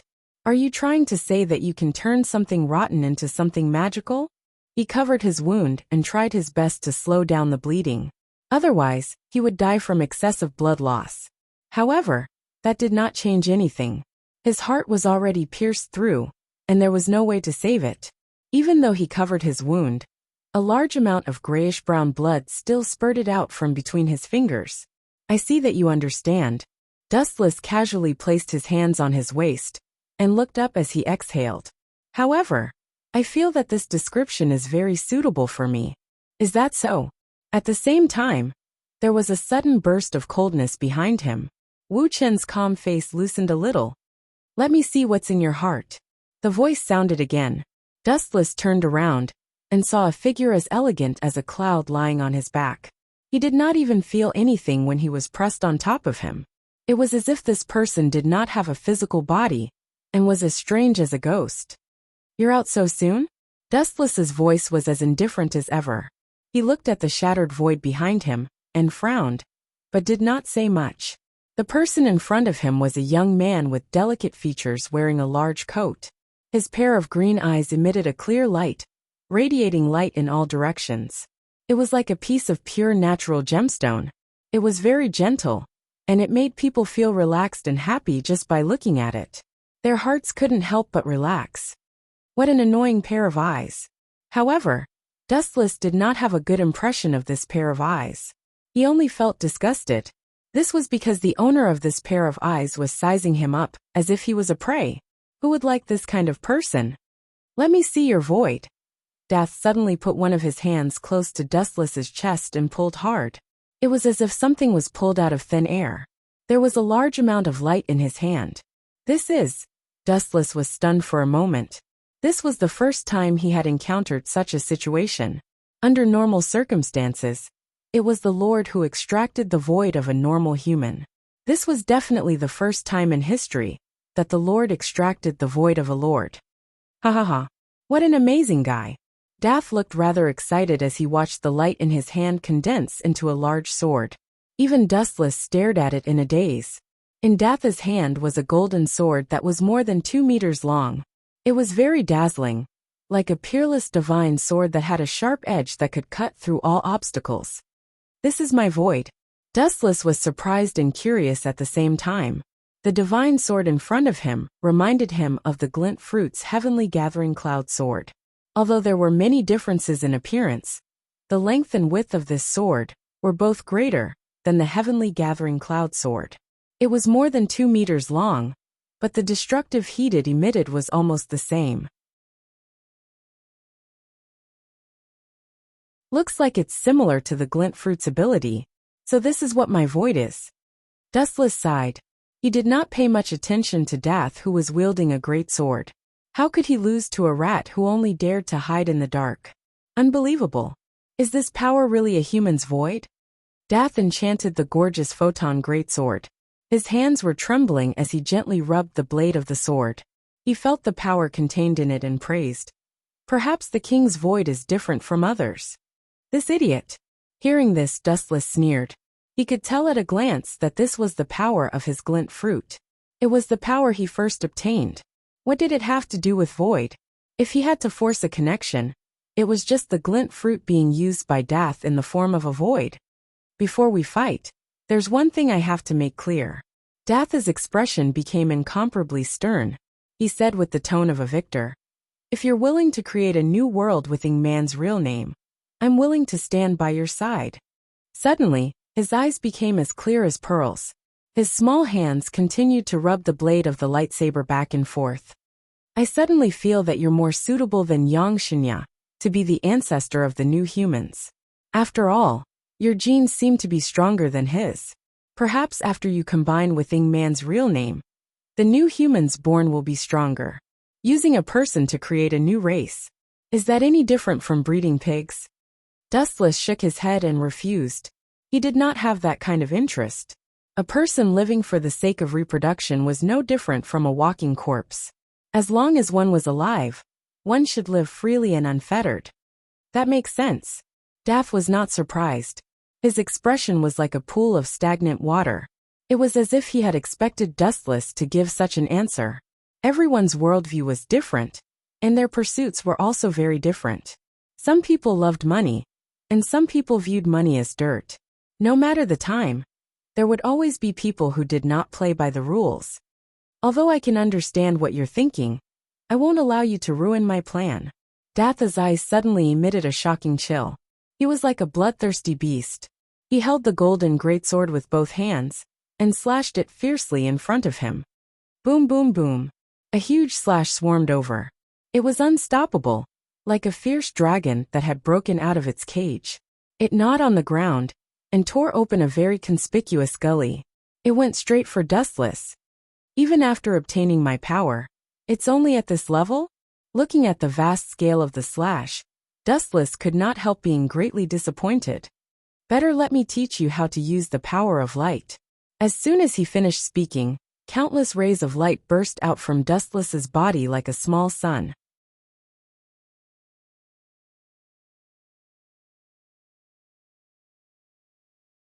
Chapter 29. Bang boom boom boom. The place where Atlanta was standing was blasted into a huge hole that was more than 10 meters long, and a big man with muscles all over his body was standing in it. There was no doubt that this punch did not hit Atlanta. At the critical moment just now, she avoided it with a vigorous movement technique. Whoosh whoosh whoosh. A burst of intensive ear-piercing sounds came from the east. Shiro Amakusa frowned suddenly and quickly shouted, "Berserker, go after her!" It was obviously the sound of footsteps, and there was no need to think about it. It was undoubtedly Atlanta. What a clingy guy. Looking at the big man chasing after her, Atlanta frowned. This guy was laughing as he chased after her. He was so mad that he no longer had any sense of reason. Atlanta decisively avoided the fight. Her goal was assassin, so she could forget about this big man. The situation has completely collapsed. Are we going to lose just like that? In the dead silent broken room, Shiro Amakusa was left alone again. He clenched his fists with a twisted expression. There was nothing more devastating than having one's dream shattered. Although he still had several heroic spirits on his side, they were obviously at a disadvantage compared to the black side. In addition, there were two powerful enemies, Ruler and Dustless. Especially Dustless. This was a hero that Shiro Amakusa was most afraid of. Until now, he still hadn't figured out where he came from and what kind of invincible history he had. Dustless. Shiro Amakusa's usually elegant face was now suffused with a ferocious expression, and his handsome cheeks were as terrifying as an evil spirit. When a rabbit was forced into a corner, it would bite people, let alone a scheming man like Shiro Amakusa.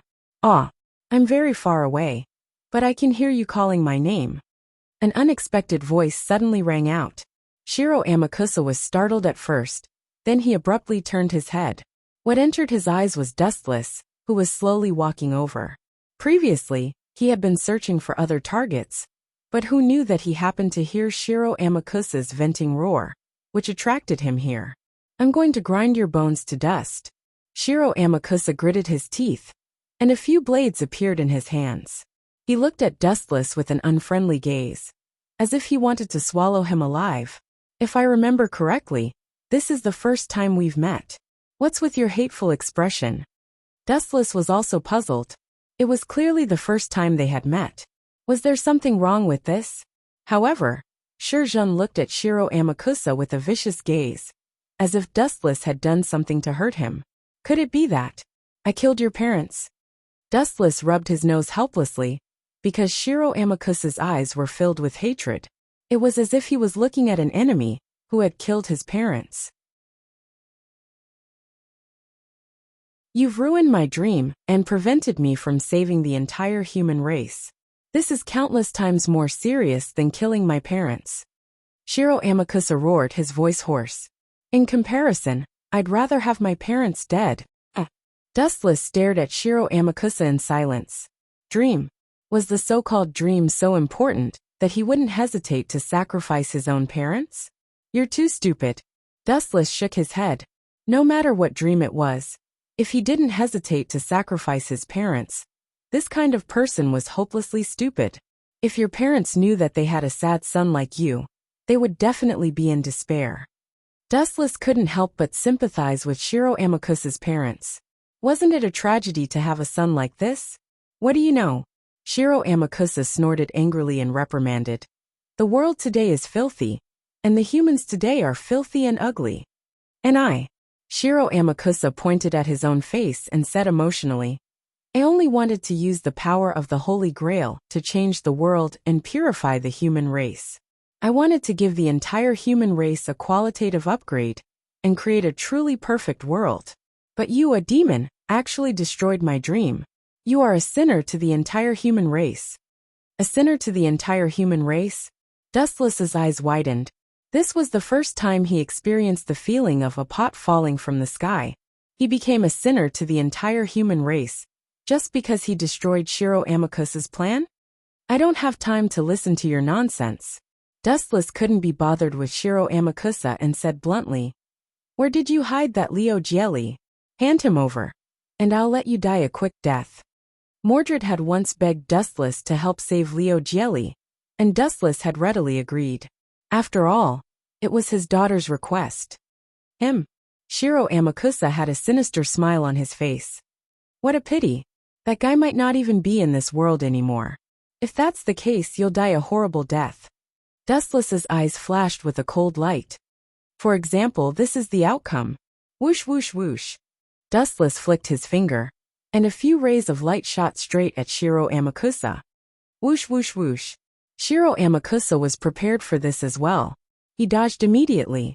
Assassin had strengthened his body, and his speed, strength, and reaction speed had all received a qualitative upgrade. Boom boom boom. A few black holes immediately appeared where Shiro Amakusa had been standing. It won't be that easy to kill me. After dodging the attack, Shiro Amakusa looked at Dustless with his head held high. If you want to kill me, you'll have to at least. Uft, uft, uft. Before he could finish his sentence, Shiro Amakusa screamed in pain.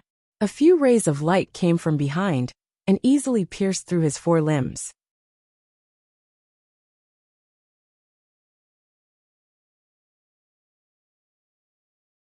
Chapter 30. Plop. Shiro Amakusa didn't even have the strength to stand. 2 holes appeared in his legs. His legs went soft, and he fell flat on his face. Dustless slowly walked over. Shiro Amakusa's face was full of hatred. It's you. Even though he knew that death was near, Shiro Amakusa still didn't know how to repent. Like a beast that had been forced into a desperate situation, he roared fiercely. Why did you stop me from saving all of humanity? You ah. Bang. Dustless stepped on Shiro Amakusa's head. Because he used too much force, Shiro Amakusa's chin hit the floor, and it was instantly a bloody mess. All of his teeth were knocked out, and he was in so much pain that a layer of cold sweat appeared on his scalp. I'm sorry. I didn't control my strength just now. I'm really sorry. Dustless's eyes narrowed into crescents, and he smiled sinisterly. You ah. Shiro Amakusa screamed in pain halfway through his sentence. It wasn't just his teeth. His upper and lower lips had been ground to mush. It was too painful to move the corners of his mouth when he spoke. I don't care why you're looking for that Leo jelly. I'll destroy everything you want. Even though he was grimacing in pain, even though he knew that he was going to die, Shiro Amakusa still went against Dustless. Dustless carefully examined Shiro Amakusa for a moment. I haven't met an iron-headed child like you in many years. Dustless's eyes flashed with a dark red light. If you want to play, I'll play with you until the end. After saying that, Dustless moved his foot and landed on Shiro Amakusa's shoulder. It seemed like he was planning to crush him. Saber. At this time, Shiro Amakusa suddenly roared. His face was ferocious, and he scolded in exasperation. Useless trash, you were actually defeated by a mere cyborg, and the strongest swordsman at that. Bah. Dustless was startled by Shiro Amakusa's nonsensical words. Did he mean that Mordred had been defeated? The opponent is an android. Does that mean Sieg? I failed. It's all because of these guys. Apart from Assassin, none of them were useful, Shiro Amakusa complained. Lancer was killed by Dustless. Ryder was also killed by Dustless. Archer, Atlanta, surrendered to Dustless, and Mordred was also defeated. Just thinking about Shiro Amakusa made sure Jeanne want to vomit blood. What kind of bullshit was this? Brat, what's wrong with Mordred? Dustless's foot landed on Shiro Amakusa's shoulder, causing his bones to crack. What's your relationship with that guy? Why do you care so much about her? Shiro Amakusa asked hoarsely. It seemed that from the beginning, Dustless and Mordred had an inexplicable relationship. Technically, she's my daughter, even though we're not related by blood, Dustless said truthfully. Your daughter? Shiro Amakusa was completely dumbfounded. The situation was in a deadlock for a moment. Then he laughed maniacally. That's great. I'm sorry to tell you that your daughter has already been killed by that clone. As a father, your own daughter was killed, and you can only watch as it happened. Curse your incompetence. Shiro Amakusa barked, but Dustless didn't even blink. Although Mordred was defeated and killed, as a heroic spirit, she was already dead. As for Dustless and Mordred, there were no feelings between them. What incompetence and self-blame? Wasn't that just nonsense? But that clone actually defeated Mordred. That's quite surprising. Dustless shook his head, feeling that it was somewhat unreal. Why? Was it because Sieg had a protagonist aura? In any case, Mordred was someone who had inherited Artoria's bloodline. Losing to a mere clone was too humiliating. No matter how he looked at it, it was somewhat inconceivable. No matter what, you're going to die first. After saying that, Wuxia stepped on Shiro Amakusa's head. As long as this guy died, no matter who the red team spirit was, they would be done for. Wait. At this moment, a hurried voice sounded. Dustless's eyes narrowed as a pitiful figure appeared in front of him. You're already in this state, and you still want to stop me? Dustless stared at the injured person. It was Assassin. Although she had the advantage in terms of strength, she was heavily outnumbered, so she suffered quite a bit. Her pure black clothes were soaked in blood. Assassin. Shiro Amakusa's eyes trembled. He was also very surprised by Assassin's arrival. Let go of the master. He's just an ordinary person, Assassin said weakly. When she spoke, she pulled on her injuries, causing blood to flow out of the wounds all over her body. Say that again. I might have heard wrongly. Dustless dug his ears. Motherf ***, this woman was already in this state. She was riddled with wounds. Yet she still wanted to ask him to let Shiro Amakusa go. Where did she get the courage? Assassin, I thought you were different from the others.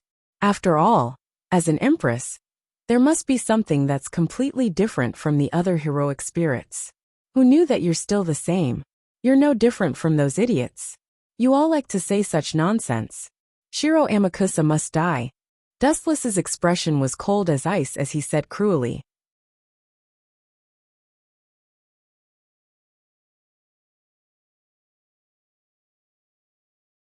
Chapter 31. Ayaya. I say, is there no one else in the Hero Association? They actually sent an old man to deal with me. Dustless looked at Silverfang seriously. You're already so old. Not to mention your hunchback. Even your hair is white. I can't bear to kill you. Really? I don't see any respect for old people in your eyes. Silverfang looked at Dustless solemnly, not daring to be careless. The atomic warrior was a living example. Dustless said it nicely, but in fact his eyes were as fierce and cruel as a beast's. There might be a little difference in strength between the 4th and 3rd ranked hero, but it was not much. Dustless could kill the atomic warrior with absolute power, which Silver Fang could not do. In other words, Silver Fang was probably not a match for him. Quick run! The atomic warrior opened his eyes and roared with all his strength. The power in this guy's body is not something a normal human can have. Puff puff puff. After saying that, the atomic warrior spat out a few mouthfuls of blood. What you're saying makes me sound like a monster. Don't accuse me, kid. Dustless reminded him, feeling wronged. I don't have any intention of defeating him. My only thought is... Silver Fang suddenly hugged the atomic warrior and left with a whoosh. His escape speed was so fast that he disappeared in the blink of an eye.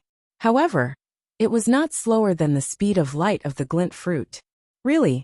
You're already so old. Why are you still coming out to join in the fun? But his escape speed is too fast. It's obvious that he's an expert. Dustless's body emitted a bright light, and he followed with a whoosh. Silver Fang ran for about a minute. When he noticed that Dustless did not follow behind him, he put down the atomic warrior and gasped for breath. He sat on the ground, sweating profusely, and said, "He shouldn't have caught up, right? Usually when you say something like this, you usually fail. I'll just wait here for a while." Dustless's ghostly voice came from behind. Silver Fang raised his head abruptly and saw Dustless on the tall building, looking down at him and the atomic warrior. Dustless's playful eyes were full of playfulness, as if he was looking at two insects. "Why are you chasing us? Your friend seems to have been taken away by a monster. There will be big problems if we leave him alone." Silver Fang deliberately used awkward words and said, "Dragon-level monsters have always been extremely brutal. They are bloodthirsty, and they don't keep hostages." Silver Fang could only hope that Dustless could divert his firepower to the dragon-level monster. "I naturally won't spare the heroes, but I can't spare your hero association either. Who told you to list me as an enemy? What a bunch of fools." Dustless was expressionless as he plummeted from the sky and approached Silver Fang step by step. Cough, cough, cough. The atomic warrior spat out a mouthful of blood. He stood up miraculously, looked at Silver Fang, and said, "You retreat first. I'll hold him back." "How are you going to hold him back when you're already like this?" "By bragging." Dustless mocked. "Damn it, you have to consider the environment before bragging." "How can this be?" Silver Fang frowned deeply and looked at the atomic warrior unhappily.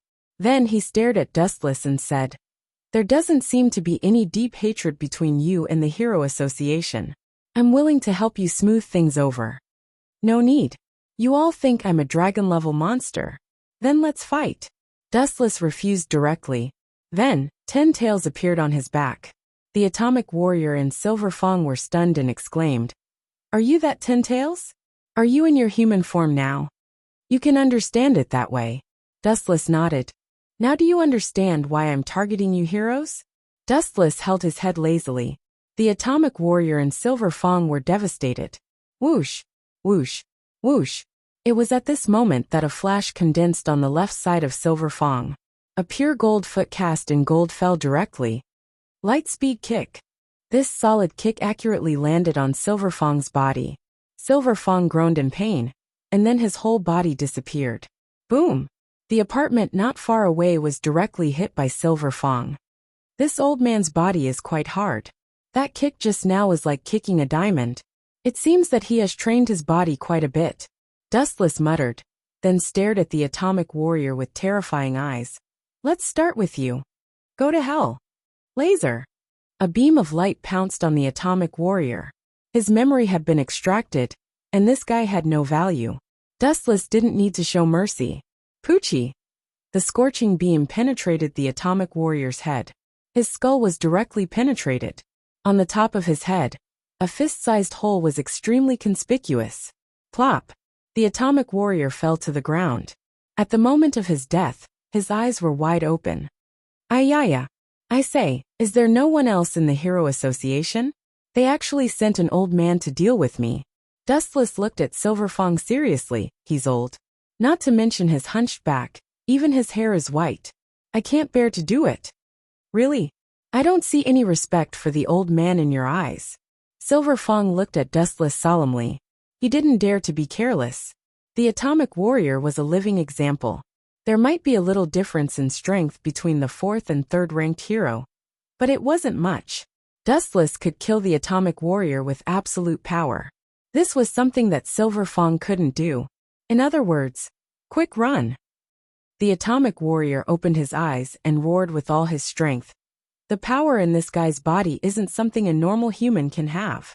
What you're saying makes me sound like a monster. Don't accuse me, kid. Dustless reminded him, feeling wronged. I don't have any intention of defeating him. My only thought is... Silver Fang suddenly hugged the atomic warrior and left with a whoosh. His escape speed was so fast that he disappeared in the blink of an eye. However, he wasn't slower than the speed of light of the glint fruit. Really? You're already so old. Why are you still coming out to join in the fun? But his escape speed is too fast. I can tell at a glance that he's an expert. Dustless's body emitted a bright light as he chased after Silver Fang. Silver Fang ran for about a minute. When he noticed that Dustless didn't follow behind him, he put down the atomic warrior and gasped for breath.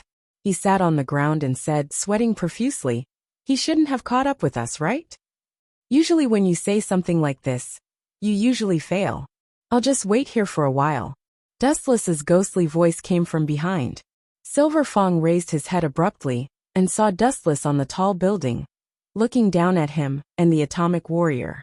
Dustless's playful eyes were full of playfulness, as if he was looking at two insects. "Why are you chasing us? Your friend seems to have been taken away by a monster.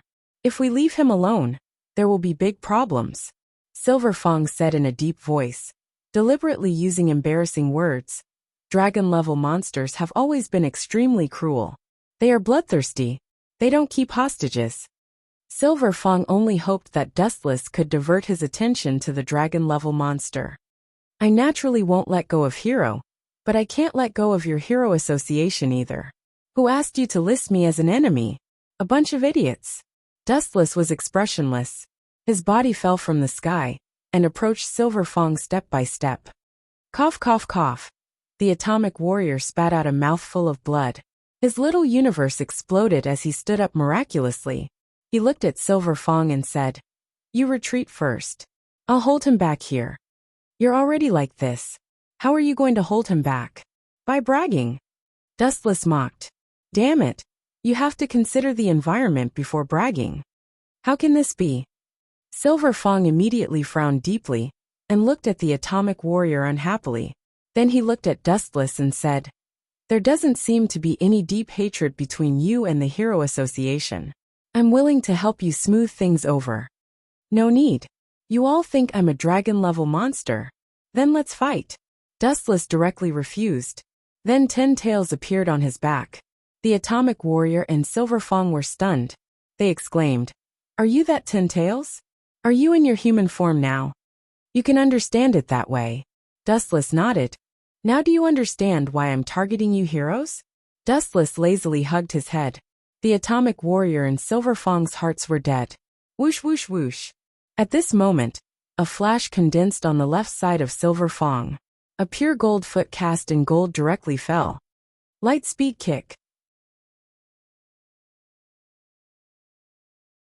This solid kick accurately landed on Silver Fang's body. Silver Fang groaned in pain, and then his whole body disappeared. Rumble! Silver Fang crashed into an apartment not far away. This old man's body is quite hard. That kick just now was like kicking a diamond. It seems that he has trained his body quite a bit. Dustless muttered, then stared at the atomic warrior with terrifying eyes. "Let's start with you. Go to hell." Laser. A beam of light pounced on the atomic warrior. Since his memory had been extracted, this guy had no value. Dustless didn't need to show mercy. Poochie.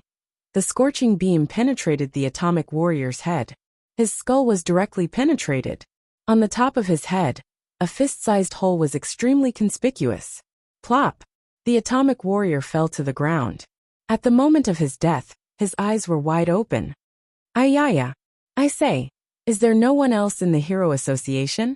They actually sent an old man to deal with me. Dustless looked at Silver Fang seriously. He's old. Not to mention his hunchback. Even his hair is white. I can't bear to do it. Really? I don't see any respect for the elderly in your eyes. Silver Fang looked at Dustless solemnly. He didn't dare to be careless. The atomic warrior was a living example. There might be a little difference in strength between the 4th and 3rd ranked hero, but it wasn't much. Dustless could kill the atomic warrior with absolute power, which Silver Fang couldn't do. In other words, quick run. The atomic warrior opened his eyes and roared with all his strength. The power in this guy's body is not something a normal human can have. What you said makes me sound like a monster. Don't simply accuse people, kid. Dustless reminded him, feeling wronged. I don't have any intention of defeating him. My only thought is... Silver Fang suddenly hugged the atomic warrior and left with a whoosh. His escape speed was so fast that he disappeared in the blink of an eye. However, he wasn't any slower than the speed of light of the glint fruit. Really? You're already so old. Why are you still coming out to join in the fun? But his escape speed is too fast. I can tell at a glance that he's an expert. Dustless's body emitted a bright light, and he followed with a whoosh. Silver Fang ran for about a minute. When he noticed that Dustless didn't follow behind him, he put down the atomic warrior and gasped for breath. He sat on the ground sweating profusely and said, he shouldn't have caught up, right? Usually when you say something like this, you usually fail. I'll actually wait here for a while. Dustless's ghostly voice came from behind. Silver Fang raised his head abruptly and saw Dustless on the tall building, looking down at him and the atomic warrior. Dustless's playful eyes were full of playfulness, as if he was looking at two insects. Why are you chasing us? Your friend seems to have been taken away by a monster. If we leave him alone, there will be big problems, Silver Fang said in a deep voice, deliberately using embarrassing words. Dragon-level monsters have always been extremely cruel. They are bloodthirsty. They don't keep hostages. Silver Fang only hoped that Dustless could divert his attention to the dragon-level monster. I won't let go of Hero, but I can't let go of your hero association either. Who asked you to list me as an enemy? A bunch of idiots. Dustless was expressionless. His body fell from the sky and approached Silver Fang step by step. Cough, cough, cough. The atomic warrior spat out a mouthful of blood. His little universe exploded. He stood up miraculously, looked at Silver Fang and said, you retreat first. I'll hold him back here. You're already like this. How can you hold him back? By bragging. Dustless mocked. Damn it. You have to consider the environment before bragging. How can this be? Silver Fang immediately frowned deeply as he looked unhappily at the atomic warrior. Then, he looked at Dustless and said, there doesn't seem to be any deep grudges between you and the Hero Association. I'm willing to help you mediate the relationship. No need. You all think I'm a dragon-level monster. Then let's fight. Dustless refused directly. Then 10 tails appeared on his back. The atomic warrior and Silver Fang were stunned. They exclaimed, are you that 10 tails? Are you in your human form now? You can understand it that way. Dustless nodded. Now you understand why I'm targeting you heroes? Dustless lazily hugged his head. The atomic warrior and Silver Fang's hearts were dead. Whoosh whoosh whoosh. At this moment, a flash condensed on the left side of Silver Fang. A pure gold foot made of gold fell directly. Light speed kick. This solid kick accurately landed on Silver Fang's body. Silver Fang groaned in pain, and then his whole body disappeared. Boom! The apartment not far away was directly hit by Silver Fang. This old man's body is quite hard. That kick just now was like kicking a diamond. It seems that he has trained his body quite a bit. Dustless muttered, then stared at the atomic warrior with terrifying eyes. Let's start with you. Go to hell. Laser. A beam of light rushed towards the atomic warrior. His memory had been extracted, and this guy had no value. Dustless didn't need to show mercy. Poochie. The scorching beam penetrated the atomic warrior's head. His skull was directly penetrated. On the top of his head, a fist-sized hole was extremely conspicuous. Plop. The atomic warrior fell to the ground. At the moment of his death, his eyes were wide open. You're tuning in to the Li Mei's Wuxia Whispers YouTube channel. We're so grateful for your support, and don't forget to subscribe to join us on this incredible journey through captivating stories. Your generosity through donations truly makes a world of difference, as it's the primary source of revenue that allows me to expand and enhance this channel for you. Thank you from the bottom of my heart for being a part of this adventure.